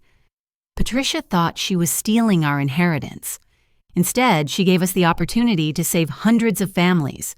For that, I almost want to thank her. Almost. The courtroom was silent as I returned to my seat. Patricia wouldn't look at me, but I saw her hands shaking. Good. Let her shake. Let her feel a fraction of the fear she'd inflicted on her victims. As the hearing concluded, Detective Gonzalez pulled me aside. "We've located 12 more of Patricia's trainees. Arrests are happening as we speak. Your mother didn't just expose Patricia, she exposed an entire industry of evil, and we're shutting it all down." I thought of Mom fighting through pain and poison to gather evidence to protect strangers she'd never meet. She'd always said that family wasn't just blood.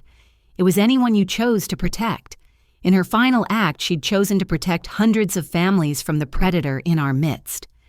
The war against Patricia's network wasn't over. Trials would continue for years. More victims would be discovered. More families would get answers. But the tide had turned decisively. The hunters had become the hunted. And it all started with one dying woman's refusal to go quietly into the night. The news cycle had been relentless for weeks, but nothing prepared me for the call that came on a quiet Tuesday morning.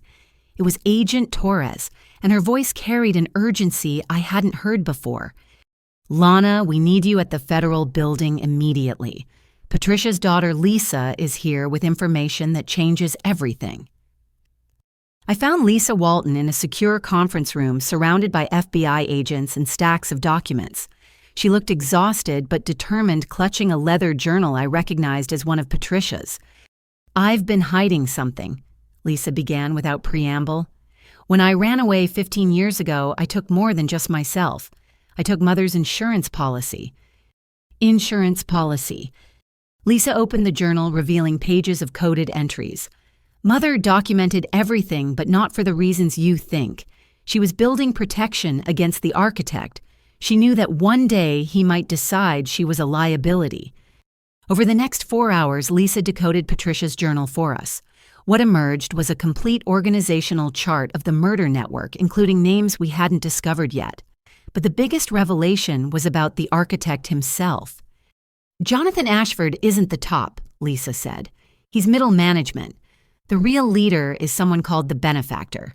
Mother met him only once 25 years ago when she was recruited." She showed us a faded photograph tucked in the journal's back cover. Patricia, young and beautiful, standing next to a distinguished man in his 70s. Behind them, barely visible, was a massive estate. "Blackwood Manor," Agent Torres breathed. "That's Senator Theodore Blackwood's estate." The room went silent. Theodore Blackwood had been one of the most powerful senators in Washington before his death 10 years ago. His son, Thomas Blackwood, was currently a federal judge. His grandson ran one of the largest healthcare companies in the country. "You're saying a U.S. senator ran a murder-for-hire network?" I asked. "Not ran," Lisa corrected. "Created, founded, nurtured. The Blackwoods have been doing this for 3 generations. They identify useful sociopaths like my mother, train them, deploy them, and take the lion's share of the profits." The implications were staggering. We weren't just dealing with criminals. We were dealing with one of America's most powerful families. "There's more," Lisa continued. "Mother recorded her meeting with Theodore Blackwood." She pulled out an old cassette tape. She was paranoid even then, always gathering insurance. The recording was crackly but clear. Theodore Blackwood's cultured voice explained the business model with chilling casualness. "My dear Patricia, what we offer is elegance and simplicity. You identify wealthy, elderly individuals with fractured family relationships. You provide comfort in their final days. And when they pass, naturally, of course, you ensure their gratitude is expressed financially. We take 60%. You keep 40%. Everyone benefits." "What about the families?" Patricia's younger voice asked. "Families who can't be bothered to care for their elderly deserve nothing. We're simply expediting the inevitable transfer of wealth. Consider it evolution in action, the smart and capable surviving while the weak and sentimental lose." The recording revealed the network's full scope. The Blackwoods had judges, police commissioners, medical examiners, and politicians on their payroll. They'd been operating since the 1950s, starting with Theodore's father, who'd begun by marrying and murdering wealthy widows himself, before realizing he could outsource the risk. 3 generations of American aristocracy, Agent Torres said grimly, built on the bodies of murdered elderly people. But Patricia had been smarter than even the Blackwoods realized. She documented every interaction, every payment, every murder. Her journal contained account numbers, contact lists, and even recorded conversations with other network members. "Why didn't she use this when she was arrested?" I asked Lisa. "Because she knew they'd kill her in prison. Her only chance was to make a deal with authorities first, then reveal this. But you moved too fast. Her arrest was too public. The Blackwoods knew she'd been compromised. So why come forward now?" Lisa's expression hardened. "Because 2 days ago someone tried to kill me. A car accident that wasn't an accident. The Blackwoods are cleaning house, eliminating anyone who could expose them. I figure my only chance is to expose them first. The FBI immediately put Lisa in protective custody and began verifying her information. Within hours, they'd confirmed enough to know we were dealing with something unprecedented in American criminal history. Thomas Blackwood, the federal judge, had personally signed off on dozens of inheritance disputes, always ruling in favor of the network's operatives. His son, Michael, had used his healthcare company to provide the drugs used in murders, hidden among legitimate pharmaceutical shipments. They've murdered thousands, Agent Torres told me privately. Over 70 years, 3 generations nationwide. Your mother didn't just expose Patricia. She exposed American aristocracy's darkest secret. The news broke that evening. Federal judge arrested in elderly murder conspiracy. Blackwood dynasty accused of running death network. American aristocrats allegedly behind thousands of senior deaths. The public reaction was volcanic. Protests erupted outside Blackwood properties. Their company's stock prices crashed. Politicians who'd taken Blackwood donations scrambled to distance themselves. But the Blackwoods weren't going down without a fight. Within hours of the arrests, their army of lawyers was filing motions, challenging evidence claiming entrapment.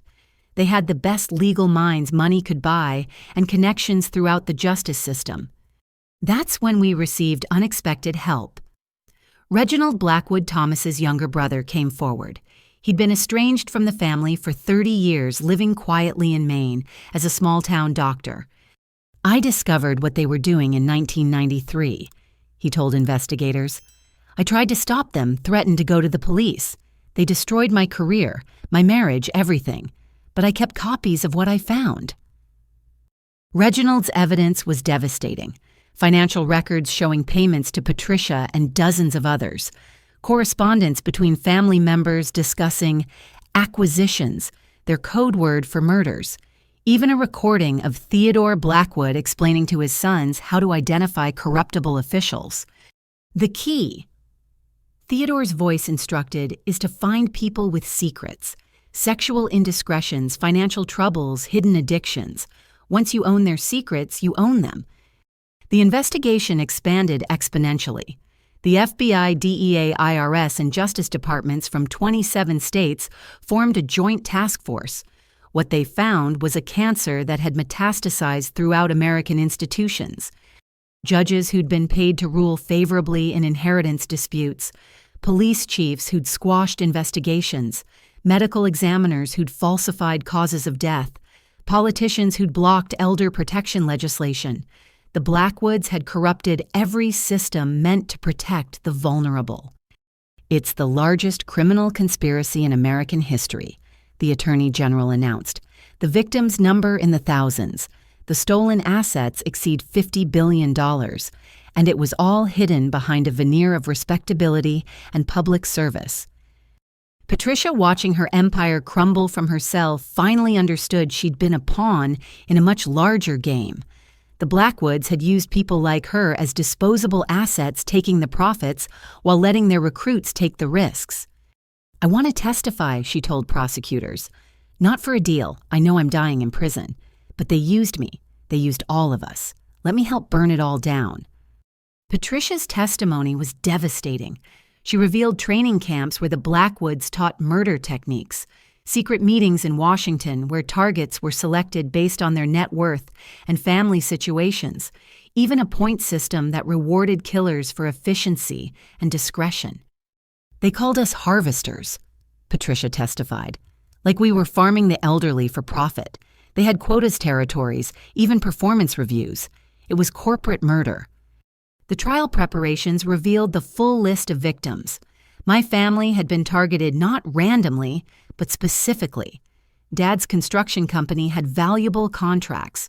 Mom's catering business had prime real estate holdings. We were selected from a database of potential targets, our family dynamics analyzed for vulnerabilities. Your parents were coded as Category A targets, the prosecutor explained.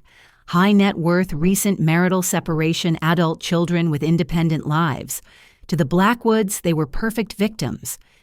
But Mom had disrupted their perfect plan.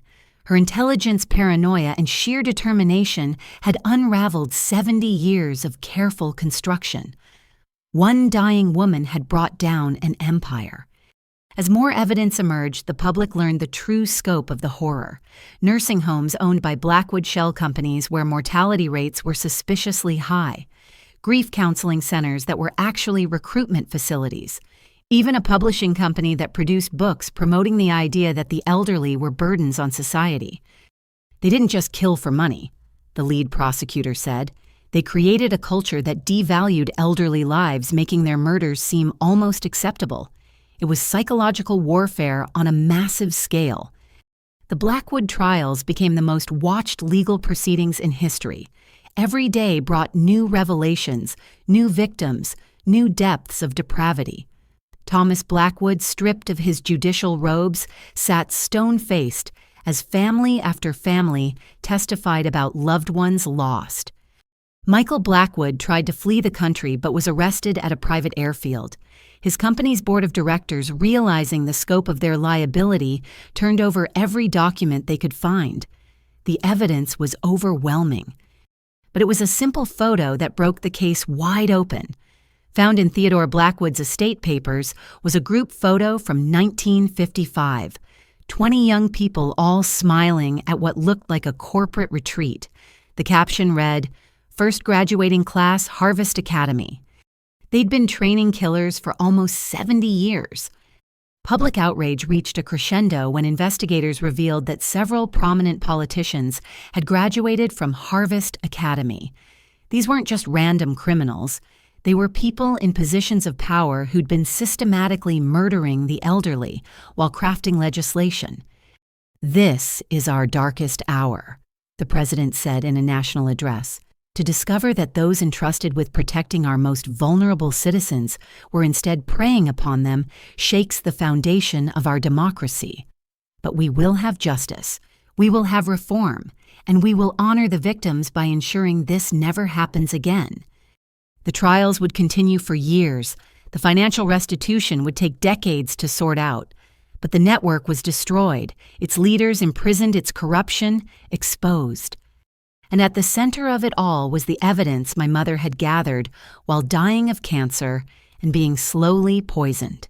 Her small act of resistance had toppled an empire of evil.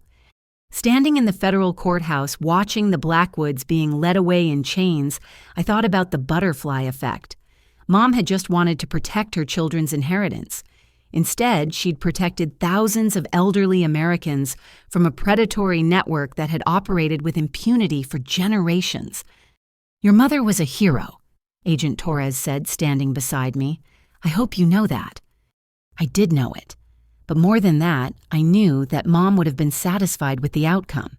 She'd always believed that evil flourished when good people did nothing. In her final months facing her own mortality while being systematically poisoned, she'd chosen to do something. And in doing so, she'd changed everything. 6 months after the Blackwood trials began, I stood in the beach house living room, watching restoration crews carefully repair years of neglect. The old hardwood floors were being refinished, Mom's beloved kitchen was getting new life, and the gardens were slowly returning to their former glory. "The foundation is solid," the contractor assured me. "Your great-grandmother built this place to last forever." It was more than just physical restoration happening. Our entire family was healing, rebuilding bonds that Patricia had tried to destroy. Ryan had taken a leave of absence from his job to help manage the restoration. Emma spent weekends selecting period-appropriate fixtures determined to honor the house's history. The financial restoration was equally complex. The FBI's asset forfeiture team had recovered nearly $30 million from Patricia's hidden accounts. Combined with the Blackwood estate settlements, victims' families were finally receiving restitution. "Your mother's estate will receive full restoration plus damages," Morrison explained during one of our meetings. But there's something else. The federal government wants to create the Catherine Sullivan Foundation for Elder Protection. They're seeking your permission to use her name. I signed immediately. Mom would have loved knowing her name would protect future victims. The beach house became command central for the restoration efforts. Families of Patricia's victims often stopped by sharing stories and finding comfort in community. We installed a memory wall in the sunroom filled with photos of those lost to the network's evil. Mrs. Chen from next door appointed herself our unofficial historian. Your mother would want this story told right. She insisted organizing documents and recordings into a comprehensive archive. One afternoon, while sorting through boxes in the attic, Emma made a discovery that brought us all to tears. Hidden inside an old Christmas ornament box was a video cassette labeled, "For My Children, Watch Together." We gathered in the living room, Ryan fumbling with Mom's old VCR player. Her face appeared on screen healthier than in her final months, but already showing signs of strain. "My darlings," she began, "if you're watching this, then Patricia has shown her true colors. I'm recording this in secret because I need you to know the truth, and I need you to know how much I love you." For the next hour, Mom explained everything. How she'd discovered Patricia's past, why she couldn't confront her directly, and the evidence she'd hidden throughout the house. "I know you'll be angry that I didn't tell you," she said, looking directly at the camera. "But Patricia made threats against each of you. She has people who would hurt you if I exposed her while she could still retaliate. So I'm playing a longer game gathering evidence for after I'm gone." She detailed every hiding spot, every document, every recording. But more than that, she shared her love. "Ryan, my responsible firstborn, you'll blame yourself for not seeing through Patricia. Don't. She fooled everyone, and your trusting nature is a strength, not a weakness." Ryan broke down completely, Jennifer holding him as Mom continued. "Emma, my peacemaker, you'll want to forgive Patricia to understand her. That's your beautiful heart speaking. But some evil can't be redeemed, only stopped. And Lana, my fighter, you'll find this evidence because you'll never stop questioning, never stop pushing. You inherited my stubbornness and your father's courage. Use them." Mom looked tired but determined as she concluded. "I don't know how much time I have left. The cancer is real, but Patricia is making it worse. I can feel it, but I need you to know that every moment of being your mother has been a gift. You are my legacy, not money or property. You are what matters. Don't mourn too long. Don't let anger consume you. Take this evidence, get justice, then live beautiful lives. Fill this house with laughter again. Have families, be happy. That's how you honor me." The recording ended with Mom blowing a kiss to the camera. "I love you all more than words can say.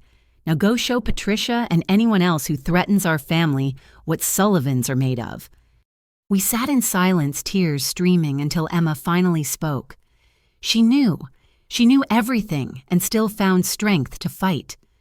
"And she won," Ryan added. "She beat them all." The video gave us new purpose. We weren't just restoring property. We were fulfilling Mom's final wishes. The house would live again, filled with the laughter she'd wanted. 3 weeks later, we held a rededication ceremony. Hundreds came. Patricia's victims' families, FBI agents who'd worked the case, journalists who'd covered the story, and locals who'd loved Mom. Judge Helen Rothschild, who'd presided over the initial hearings, spoke first. "This house stands as a monument to one woman's courage. Catherine Sullivan faced evil and chose to fight not for herself, but for strangers she'd never meet. That's heroism defined." Agent Torres presented us with a plaque from the FBI in recognition of Catherine Sullivan, whose bravery and determination exposed and destroyed a nationwide criminal enterprise saving countless lives. Marcus Washington, the prosecutor whose grandmother Patricia had killed, announced the creation of Catherine's Law, federal legislation making elder financial abuse a more serious crime with mandatory minimum sentences. "Too many predators saw the elderly as easy targets," he said. "This law ensures they'll think twice. Catherine Sullivan's legacy will be protected seniors across America." But the most moving moment came from Lisa Walton, Patricia's daughter. Still in protective custody but allowed to attend, she stood before the crowd with visible emotion. "My mother was evil," she said simply. "She destroyed families for sport and profit. I've spent my life ashamed to be her daughter, but Catherine Sullivan showed me that we can choose who we become. She chose to protect others even while dying. I choose to honor her memory by helping other children of criminals find their own path to redemption." Lisa announced she was donating her entire inheritance, money that would have come from Patricia's crimes, to the Catherine Sullivan Foundation. "It's blood money," she said. "Let it finally do some good." As the sun set over the ocean, we opened the house for tours. People walked through rooms where Mom had fought her silent battle, saw the hiding spots where she'd concealed evidence touch the walls that had protected our family for generations. In the pantry now fully restored, we'd installed a small plaque. "In this room, Catherine Sullivan hid the evidence that brought down an empire of evil. Courage isn't the absence of fear. It's doing what's right despite that fear." The evening ended with a bonfire on the beach, just like the ones from our childhood. Families shared stories, children played in the sand, and laughter filled the air. Exactly what Mom had wanted. "She did it," Emma said, watching her own children build sandcastles where we once had. "She saved the house, exposed the criminals, and brought our family back together." "From beyond the grave," Ryan added with wonder. "She orchestrated all of this while dying." I thought about the butterfly effect again. Mom's wings had created a hurricane that destroyed a criminal empire and protected thousands of future victims. But more personally, she'd ensured her grandchildren would play on this beach, that family gatherings would continue, that love would triumph over evil. As the fire died to embers, I walked to the water's edge. The waves lapped at my feet, eternal and comforting. Somewhere out there, Mom's ashes were part of this ocean, forever connected to the place she'd loved and fought to preserve. "We did it, Mom," I whispered to the waves. "We showed them what Sullivans are made of." The wind picked up, carrying the sound of children's laughter from the beach house. In that moment, I felt her presence, not as a ghost or a spirit, but as the love that bound our family together and the courage that had saved so many others. The restoration was complete. The house stood strong. The family was reunited. Justice had been served. And Catherine Sullivan's legacy would protect the vulnerable for generations to come. Mom had won the ultimate victory. She'd turned Patricia's evil into a force for good that would ripple through time-saving lives and protecting families long after we were all gone. That's what love does. It endures, it protects, it triumphs. And in this house by the sea, it would live forever. 1 year after the trials began, our family gathered for Thanksgiving at the beach house. The dining room table, once the site of Patricia's manipulative performances, now overflowed with genuine warmth and grateful hearts. "Before we eat," Ryan said, standing with his wine glass raised, "I need to say something. I spent months hating myself for bringing Patricia into our lives, for trusting her, for almost losing everything Mom fought to protect." His voice cracked, but he continued, "But I've learned that's exactly what predators like Patricia count on. Our shame, our self-blame. Mom knew I'd feel this way. That's why she said in her video that my trusting nature was a strength. She was right. I won't let Patricia's evil change who I am." Jennifer reached for his hand as he sat down, tears glistening on her cheeks. Their marriage, strained almost to breaking during the chaos, had emerged stronger than ever. Emma stood next. "I've been seeing a therapist," she announced, surprising no one more than herself with the admission. "Learning how to set boundaries, how to recognize manipulation. Patricia knew exactly how to exploit my need for peace, my fear of conflict. But I'm learning that keeping the peace sometimes means standing up to those who would destroy it." David nodded supportively. Their family had weathered the IRS audit, completely manufactured by Patricia's network, and come through clean but shaken. The experience had taught them both about the importance of vigilance. "I have something to share too," I said, pulling out a letter. "This came from the federal prison yesterday. It's from Patricia." The room tensed, but I continued.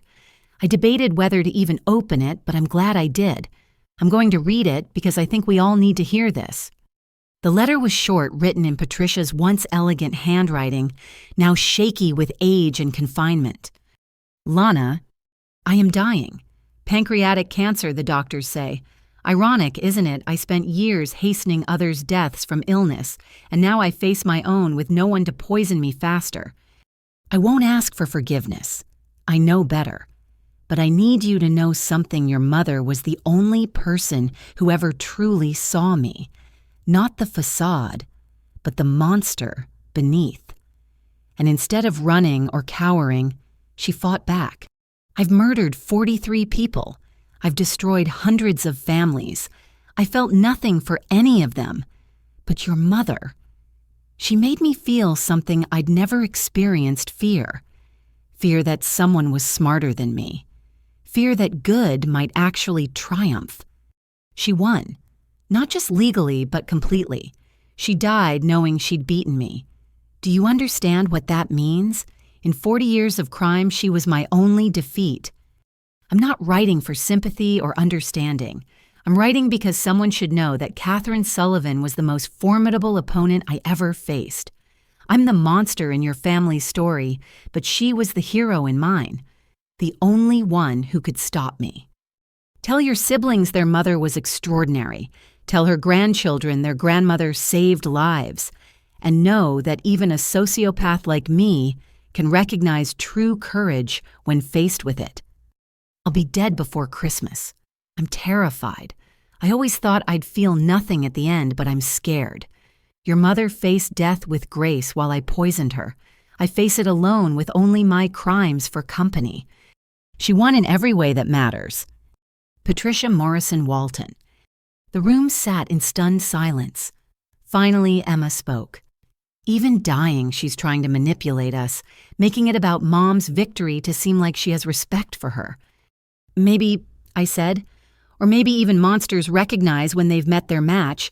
Either way, Mom did win, completely. That afternoon, we held our own ceremony in the garden. Each family member had planted something in honor of those Patricia had stolen from us. Rose bushes for Mom, an apple tree for Dad, flowering shrubs for all the unnamed victims.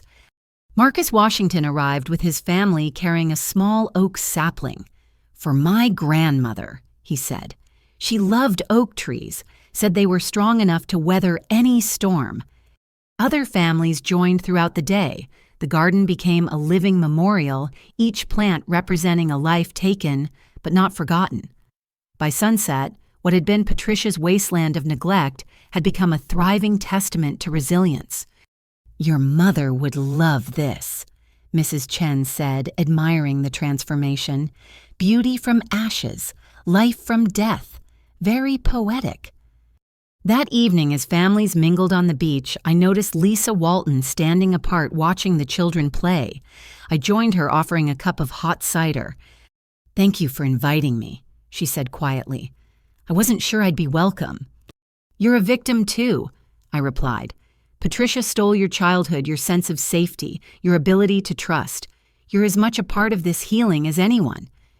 Lisa's work with children of criminals had already helped dozens of young people struggling with the shame of their parents' crimes. She'd turned her pain into purpose, just as Mom had turned her death into justice. I've been thinking, Lisa said, about nature versus nurture. Patricia tried to make me like her, taught me to see people as marks, to value money over humanity. But something in me resisted. Maybe that's what your mother saw, that even in the darkest places, good can survive. As the evening progressed, stories emerged that we'd never heard. A nurse from the hospice center revealed how Mom had secretly recorded Patricia switching medications. A bank teller described Mom's clever system of documenting financial transfers. Even the mailman shared how Mom had given him sealed letters to mail if anything happened to her. She built an army, Ryan marveled. Without any of us knowing, she recruited people to help expose Patricia. That's what I've learned, Agent Torres said, joining our group. Catherine didn't just gather evidence. She inspired others to stand up, to pay attention, to care. The network collapsed, not just because of documents, but because people chose courage over comfort. The next morning, I found myself in Mom's old room, now restored to how she'd kept it. On her dresser sat a photo from last Christmas. All of us together, unaware it would be our last holiday as a complete family, but also unaware of the strength we'd find, the bonds that would deepen through trial. A knock on the door interrupted my thoughts. "Come in," I called. It was Ryan's daughter, Sophie, now 8 years old. "Aunt Lana Daddy says Grandma Catherine was a hero. What does that mean?" I lifted her onto the bed beside me. It means she was scared, but did the right thing anyway. It means she protected people even when it was dangerous. It means she loved us more than her own safety. Like a superhero. Exactly like a superhero. But instead of super strength or flying, her power was love and courage. Sophie considered this seriously. "I want to be like her." "You already are," I said, hugging her close. "Every time you're kind, every time you stand up for someone being bullied, every time you choose right over easy, you're just like her." As Sophie ran off to play, I realized this was Mom's greatest victory. Not just stopping Patricia, not just exposing the network, but inspiring the next generation to be brave, to be kind, to protect the vulnerable. That afternoon, we received word that Patricia had died in prison. No family claimed her body. No one mourned her passing. She died as she'd lived, alone, surrounded by the consequences of her choices. "I thought I'd feel something," Emma said when we heard. "Relief, maybe, or closure. But I just feel empty." "That's because she was empty," Margaret said wisely. She'd joined us for the weekend, still sharp and protective as ever. Patricia was a void where a soul should be. You can't mourn what was never there. But we could mourn her victims, honor their memories, and ensure their deaths meant something. The Catherine Sullivan Foundation had already funded elder protection programs in 15 states. Catherine's law had been passed, unanimously creating federal oversight for elder care facilities and mandatory reporting for financial exploitation. "Your mother changed the world," Judge Rothschild told us at a dedication ceremony for the new Elder Justice Center. One woman's courage created a cascade of protection for millions of vulnerable seniors. That's a legacy worth celebrating. As the sun set on that Thanksgiving weekend, our family stood on the beach watching the waves, 3 generations together. Those who remembered Mom, those who'd only heard stories, and those yet to be born who would know her only through the legacy of safety she'd created. "We should do this every year," Emma suggested. "Gather here, remember her, celebrate survival." "And add new plants to the garden," Ryan added, "for every life saved because of what she did." "And tell stories," Sophie piped up, "so we never forget." I thought about Patricia's letter, her admission that Mom was the only person who'd ever beaten her. But that wasn't quite right. Mom hadn't just beaten Patricia. She'd transformed Patricia's evil into a force for good that would protect families for generations. "Mom didn't just win," I said finally. "She turned tragedy into triumph, evil into justice, death into life. She showed us that love is stronger than hate, that courage defeats cruelty, that one person can change everything." The waves continued their eternal dance, carrying our words out to sea, where Mom's ashes rested. Somewhere in that vast ocean, she was part of something larger now. The cycle of tides, the rhythm of nature, the eternal force that brings justice to the world. We walked back to the house, hand in hand, 3 generations linked by blood and bond, by trauma and triumph. Behind us, the footprints in the sand would wash away with the tide. But what Mom had built, the love, the courage, the protection for the innocent, that would last forever. In the end, that's how good defeats evil. Not with violence or vengeance, but with truth and love, and the courage to stand up for those who cannot stand for themselves. Mom had known that. She'd lived it. She'd died for it. And in doing so, she'd ensured that Patricia's darkness would become a light to guide others home. The reconciliation was complete, not just for our family, but for all the families Patricia had torn apart. In our healing, they found hope. In our justice, they found peace. In our restoration, they found the promise that evil, no matter how deeply rooted, can be overcome by ordinary people choosing extraordinary courage. That was Catherine Sullivan's gift to the world, and it would keep giving long after we were all just memories on someone else's beach. 2 years had passed since that first terrible phone call from Patricia. The beach house hummed with new life as contractors finished the final touches on the West Wing renovation. What had once been storage space was now the Catherine Sullivan Memorial Library, dedicated to resources on elder protection and family advocacy. The last box of books just arrived. Emma announced directing volunteers from the Elder Justice Center. Mom's complete collection of mystery novels donated back to us by the used bookstore where Patricia had sold them. Each recovered item told a story of our journey from victims to advocates. The library would be open to the public, a resource for families facing elder abuse or financial exploitation. Mom's love of reading would now help others find the information they needed to protect their loved ones. Ryan emerged from the new office space, blueprints in hand.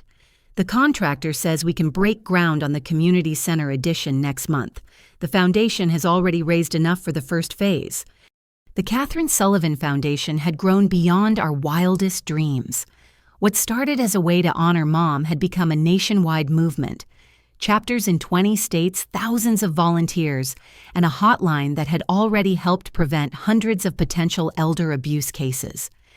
Speaking of the foundation, I said, checking my phone, we just got confirmation the Attorney General will speak at the dedication ceremony, and 60 Minutes wants to do a follow-up segment on how the case changed elder protection laws.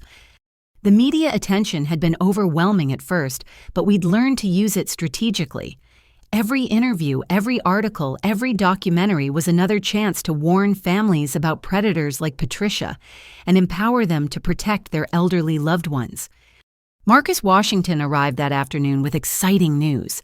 Catherine's law just passed the Senate committee unanimously. It'll be federal law by year's end. The legislation had evolved from simple elder protection to comprehensive reform, mandatory background checks for elder care workers, federal databases tracking financial exploitation, and funding for local elder abuse task forces. It was the most significant elder protection legislation in American history. Your mother would be proud, Marcus said, looking around at the transformed beach house. She'd love that her home is now helping so many people. But it wasn't just legislation and libraries making a difference. Lisa Walton's program for children of criminals had expanded to 6 cities, helping young people break free from their parents' toxic legacies. She'd arrived that morning with 3 program graduates who wanted to share their stories at the dedication. Meeting you all changed my life, Lisa told us over lunch. You showed me that family isn't about blood. It's about choosing to do right. These kids need to see that too. One of her students, a young man whose father ran a Medicare fraud scheme, spoke up. My dad always said caring about people was weakness, but seeing how your family turned pain into purpose, that's real strength. That's what I want to be. That evening, Margaret called us all to Mom's old study. I have something to share, she said, her eyes twinkling with mischief. While organizing papers for the archive, I found one last gift from your mother. She handed me a sealed envelope marked, "Open only after Patricia is gone and justice is served." Inside was a letter in Mom's handwriting and a small key. My darling children, if you're reading this, then you've done what I knew you would. Stopped Patricia and saved others from her evil. I'm so proud of you. This key opens a safety deposit box at Coastal Credit Union account number below. Inside, you'll find something I've saved for this moment. Not evidence or legal documents, but memories. Photos, videos, letters. All the beautiful moments Patricia tried to steal from us. But more importantly, there's seed money to start something positive from all this pain. Use it to help other families, create programs, fund research, build communities, turn our tragedy into hope for others. Remember, Patricia thought she was destroying our family. Instead, she gave us the opportunity to save hundreds of others. That's the ultimate victory. transforming evil into good, death into life, despair into hope. Fill the beach house with laughter, teach the grandchildren to be brave, help strangers become friends, live with joy knowing that love conquers all. Forever your loving mother, Catherine. The next day we visited the credit union together. The safety deposit box contained exactly what Mom promised. Family treasures we thought were lost forever, along with $50,000 in bonds she'd hidden away over the years. She knew, Ryan said, holding a video of his daughter's first birthday that Patricia had claimed was destroyed. She saved what mattered most. But the most precious discovery was a journal Mom had kept for each of us, filled with memories, advice, and love. Mine began, "Lana, my warrior daughter. From the day you were born, I knew you'd fight for what's right. Here's everything I want you to know." We spent hours reading, laughing, crying, and sharing passages. Mom had documented every milestone, every funny moment, every proud achievement. Patricia had tried to erase our history, but Mom had preserved it all. "Listen to this," Emma said, reading from hers. "Emma will doubt herself, sometimes wondering if she's too soft for this world. But gentleness isn't weakness. It's strength, choosing kindness. The world needs her compassionate heart." As the dedication ceremony approached, the beach house buzzed with activity. Volunteers prepared exhibits showing the network's structure and collapse. Survivors created a memorial wall with photos of lost loved ones. Local schools brought students to learn about elder protection. The morning of the ceremony dawned clear and bright. Hundreds gathered. FBI agents, prosecutors, legislators, journalists, but mostly families whose lives had been touched by the case. Some had lost loved ones to Patricia or her associates. Others had been saved by the warning signs we'd publicized. Agent Torres, now retired, but still advocating for elder protection, served as master of ceremonies. 3 years ago, Catherine Sullivan began gathering evidence while dying of cancer. She couldn't have imagined the impact of her courage. Today, we celebrate not just justice achieved, but lives saved. The speakers told stories of transformation. A daughter who recognized the warning signs and saved her father from a predatory caregiver. A son who used our resources to report suspicious behavior at his mother's nursing home. Families reunited after exposing financial exploitation.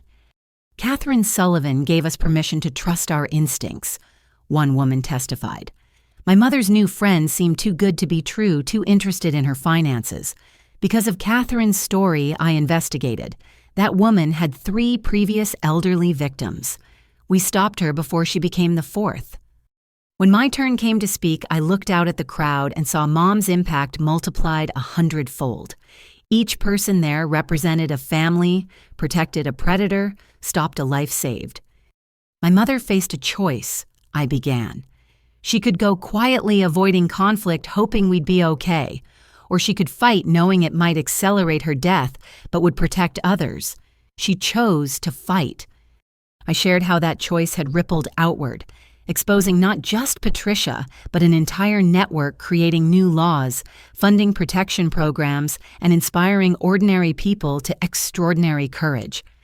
Patricia thought she was stealing our inheritance, but our real inheritance wasn't money or property. It was Mom's example of choosing love over fear, action over apathy, others over self.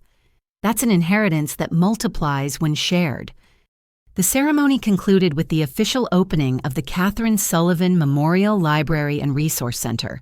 The ribbon was cut by the oldest survivor in attendance, 93-year-old Martha Phillips, who'd escaped a predatory caregiver thanks to our early warning materials. "Catherine saved my life," Martha said simply. "Now this place will save thousands more." As tours began and families explored the resources, I found myself on the beach with my siblings and their children. Sophie was teaching her younger cousins to build sandcastles just as Mom had taught us. "We did it," Emma said softly. "We actually did it. Turned the worst thing that ever happened to us into something beautiful." "Mom did it," Ryan corrected. "We just finished what she started." But I thought we'd done more than finish it. We'd multiplied it, expanded it, made it self-sustaining. The foundation would continue long after we were gone. The laws would protect generations. The stories would inspire courage in people we'd never meet. You know what I love most? I said, watching the children play. Patricia spent years planning the perfect crime. Mom spent months planning the perfect response. But neither of them could have imagined this. Hundreds of families working together, thousands of lives saved, millions protected by new laws. Evil plans, but good multiplies. That evening, as the beach house settled into peaceful quiet, I walked through rooms that had witnessed so much. The pantry where evidence was hidden, the kitchen where poison was administered, the living room where families were torn apart and rebuilt. Each space had been transformed from a crime scene to a place of hope. Support groups met in the dining room, advocates trained in the study, families found resources in the library. The house that Patricia had tried to steal had become a fortress protecting others from predators like her. Standing on the deck watching stars appear over the ocean, I felt Mom's presence one last time, not as a ghost or a whisper, but as the love that filled this place, the courage that inspired others, the legacy that would outlive us all. "We showed them what Sullivans are made of," I whispered to the wind. And somewhere in the sound of waves and children's distant laughter, I heard her answer, "No, my darling, you showed the world what love can do." The new beginning wasn't just ours. It belonged to every family who'd found hope in Mom's story, every senior who'd been protected by Catherine's law, every child who'd learned that courage means standing up for those who cannot stand alone. Patricia had been right about one thing in her final letter. Mom had won in every way that matters. But even she couldn't have grasped the scale of that victory. It wasn't measured in prosecutions or recovered assets, but in lives, saved families preserved, and hope restored. The war against elder abuse would continue. Other predators would emerge. But now there was an army of informed, empowered families ready to fight back. Mom had lit a torch that would never be extinguished. As I headed inside to join my family, I paused at the door. The brass plaque we'd installed gleamed in the porch light, the Catherine Sullivan house, where love conquered fear and one woman's courage changed everything. It was more than a memorial. It was a promise, a declaration, a battle cry for everyone who'd ever faced a predator and wondered if they could win. They could. Mom had proved it, and now thanks to her, they'd never have to fight alone. The new beginning had begun. 5 years after Patricia's phone call had shattered our world, I stood before Congress testifying about the Enhanced Elder Protection Act, the most comprehensive reform bill in American history. The gallery was packed with families whose lives had been touched by elder abuse. Their presence a powerful reminder of why we fought. When my mother, Catherine Sullivan, began documenting Patricia Morrison's crimes, she had one goal: protect her children's inheritance. She never imagined her actions would expose a nationwide murder network or save thousands of lives. But that's what courage does. It ripples outward, creating waves of change none of us can predict. The committee listened intently as I outlined the bill's provisions: mandatory federal licensing for elder care workers, a national database of financial exploitation cases, funding for elder abuse prosecution units, and whistleblower protections for those reporting suspected abuse. This legislation won't just honor my mother's memory, I concluded. It will ensure that no family endures what ours did. No senior will die wondering if anyone will seek justice. No predator will operate with impunity believing the elderly are easy targets. The bill passed unanimously 2 weeks later. President Martinez signed it into law at a ceremony at the beach house, now designated a National Historic Site for elder justice. Hundreds gathered on the lawn where Mom had once tended her roses, now blooming more beautifully than ever. This house, the president said, stands as proof that one person's courage can change a nation. Catherine Sullivan's legacy lives not in these walls, but in every life saved every family, protected every predator, stopped by the movement she began. Ryan stepped forward to accept the Presidential Citizen's Medal on Mom's behalf. His transformation over these 5 years had been remarkable. From guilt-ridden son to passionate advocate, he'd become the foundation's director, overseeing programs in all 50 states. Mom always said that family wasn't just blood. It was anyone you chose to protect. He said, his voice strong and clear. Today, our family includes millions of seniors and their loved ones. We are all Catherine's children, united in ensuring no one faces elder abuse alone. Emma had found her calling to developing therapeutic programs for families recovering from elder exploitation. Her gentle nature, once seen as weakness by Patricia, had become her greatest strength in helping others heal. Patricia tried to use my need for peace against our family, Emma told the crowd. But I've learned that real peace comes from justice, real harmony from truth. Every family we help find both is a victory Mom would celebrate. The years had brought other changes. Lisa Walton, Patricia's daughter, had become a respected criminologist, her research on predatory behavior helping law enforcement identify potential elder abusers before they struck. She'd legally changed her last name to Sullivan, a gesture that moved us all to tears. I spent my childhood learning how to hurt people, Lisa shared at the ceremony. Catherine Sullivan's family taught me how to help them instead. They gave me the family I never had, the purpose I never knew existed. Marcus Washington, now a federal judge, had become our closest ally in prosecuting elder abuse cases. His grandmother's memory drove him to ensure swift, fair justice for all victims. Before Catherine's case, elder abuse was often ignored, considered a family matter or civil dispute, he explained to the gathering. Now it's recognized as the serious crime it is. That shift has saved countless lives.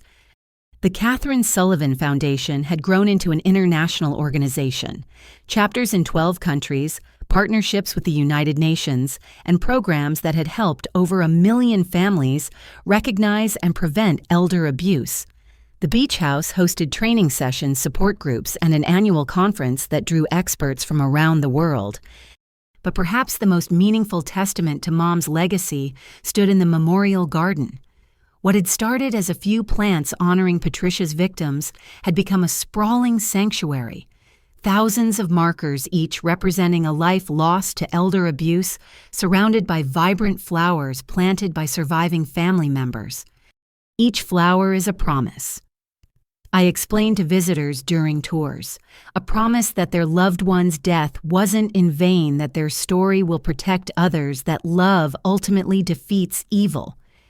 The garden's centerpiece was a statue commissioned by the families Patricia had devastated. It showed an elderly woman's hands holding a young woman's hands, passing something between them. The inscription read, "Courage is the greatest inheritance. Pass it on, Catherine Sullivan." That evening, as dignitaries departed and the house settled into calm, our family gathered in Mom's living room. 3 generations now, Ryan's 3 children, Emma's twins, and my own daughter, Catherine, born 2 years after the trials ended. "Tell us the story again, Aunt Lana," Sophie requested.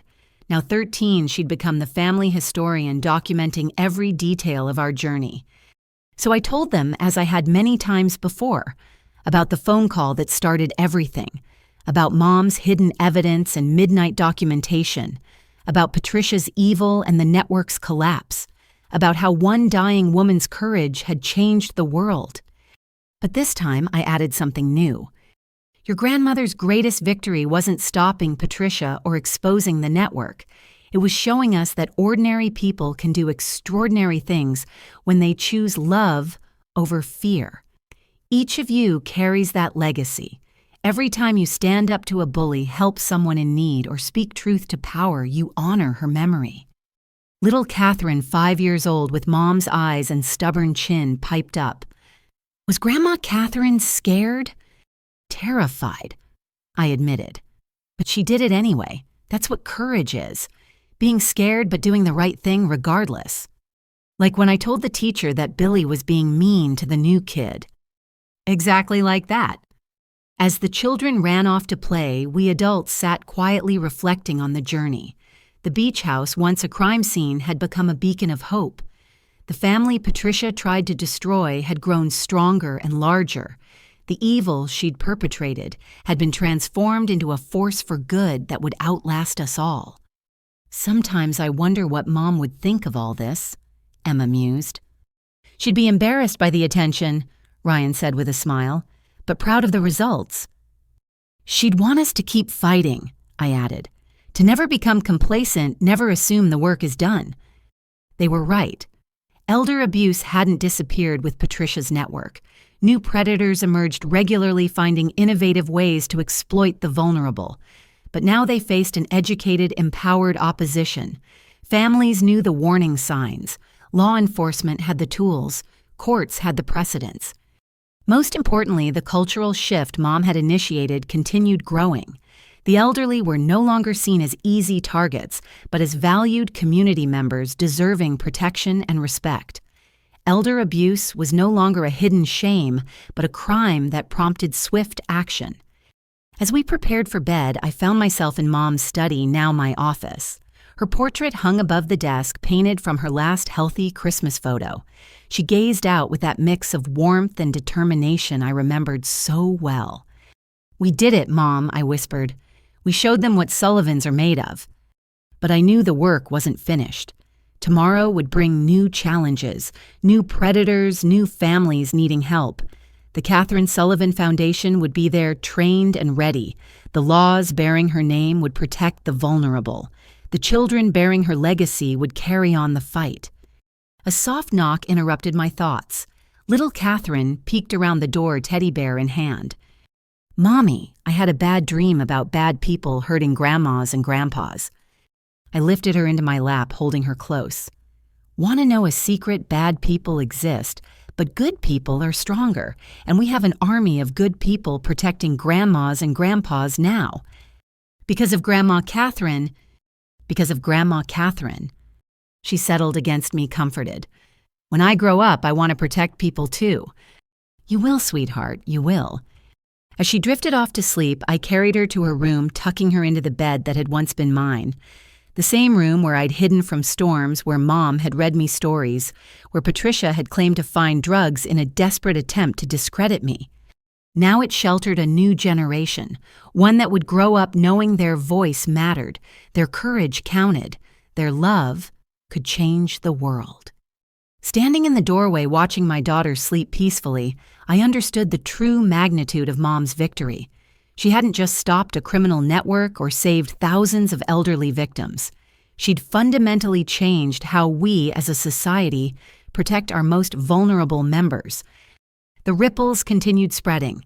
Medical schools now included elder abuse recognition in their curricula. Law schools taught courses on elder justice. Social workers received specialized training. Banks had protocols for suspicious transactions involving seniors. Every system Patricia had corrupted Mom's courage had helped reform. Every vulnerability Patricia had exploited Catherine's law had helped close. Every family Patricia had destroyed had become part of an army, ensuring it never happened again. But beyond the laws and institutions, Mom had changed hearts. She'd shown that one person's courage could inspire millions, that love was stronger than greed, that truth would ultimately triumph over lies, that even in death, a mother's protection could shield not just her own children, but children everywhere. The house stood quiet now, filled with sleeping family and peaceful dreams. Outside, waves continued their eternal rhythm, the same waves that had carried Mom's ashes to rest. But her spirit lived on in every protected senior, every empowered family, every would-be predator who thought twice knowing Catherine's army stood watch. Patricia had promised to ban us from this house forever. Instead, she'd ensured the Sullivan name would forever be synonymous with protection, justice, and courage. She'd tried to steal our inheritance and instead had given us a purpose that would outlive us all. As I headed to my own bed, I paused at the window overlooking the beach. The moon illuminated the waves, the memorial garden, the community center bearing Mom's name, all testaments to the power of one woman's refusal to be a victim. "Thank you, Mom," I whispered into the night. for everything. The wind carried my words out to sea, where somewhere in those vast waters she rested eternally. But her legacy lived on in laws and lives in courage and compassion in every family who refused to let predators win. Patricia had been wrong about everything, but most of all about this: you can't ban love. You can't change locks on courage. You can't foreclose on family. And you can never ever underestimate a mother's love. The Catherine Sullivan house stood strong against the ocean breeze, a fortress of hope in a world that still held predators. But now that world also held protectors, inspired by one dying woman's courage to stand up and fight back. The war against elder abuse would continue tomorrow. Tonight we rested in victory, surrounded by love, protected by laws, and inspired by a legacy that would outlive us all. Mom had won in every way that mattered, and her victory would echo through generations, saving lives she'd never meet, protecting families she'd never know, inspiring courage in hearts not yet born. That was Catherine Sullivan's true inheritance, a safer world for all. And it was priceless. Looking back now, I can see how Mom orchestrated everything from her deathbed. Each piece of evidence carefully placed, each ally strategically chosen, each move calculated to ensure that even if Patricia succeeded in killing, her justice would prevail. But I don't think even Mom could have envisioned the full impact of her courage. A nationwide criminal network destroyed, federal laws transformed, thousands of families saved, a movement that spans the globe. All because one dying woman refused to go quietly into the night. So if you're facing your own Patricia, if someone is threatening your family or exploiting your loved ones, remember Catherine Sullivan. Remember that courage isn't the absence of fear, but action in spite of it. Remember that one person can make a difference. Remember that love is stronger than evil. And remember, these predators count on silence, isolation, and shame. Break the silence. Seek help. Document everything. Trust your instincts. You are not alone. The Catherine Sullivan Foundation stands ready to help, because that's what family does. We protect each other.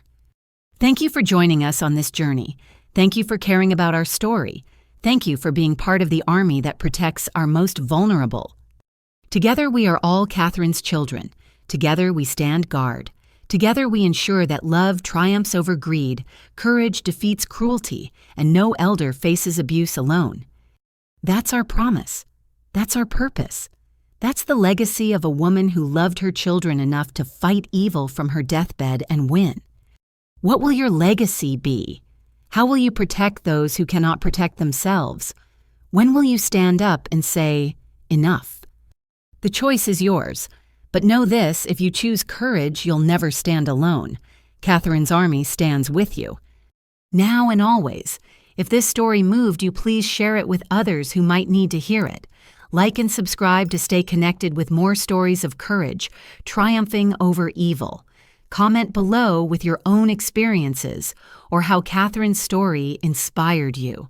Together we can ensure that no family faces elder abuse alone. Thank you for being part of this journey, and may you always find the courage to protect those who cannot protect themselves.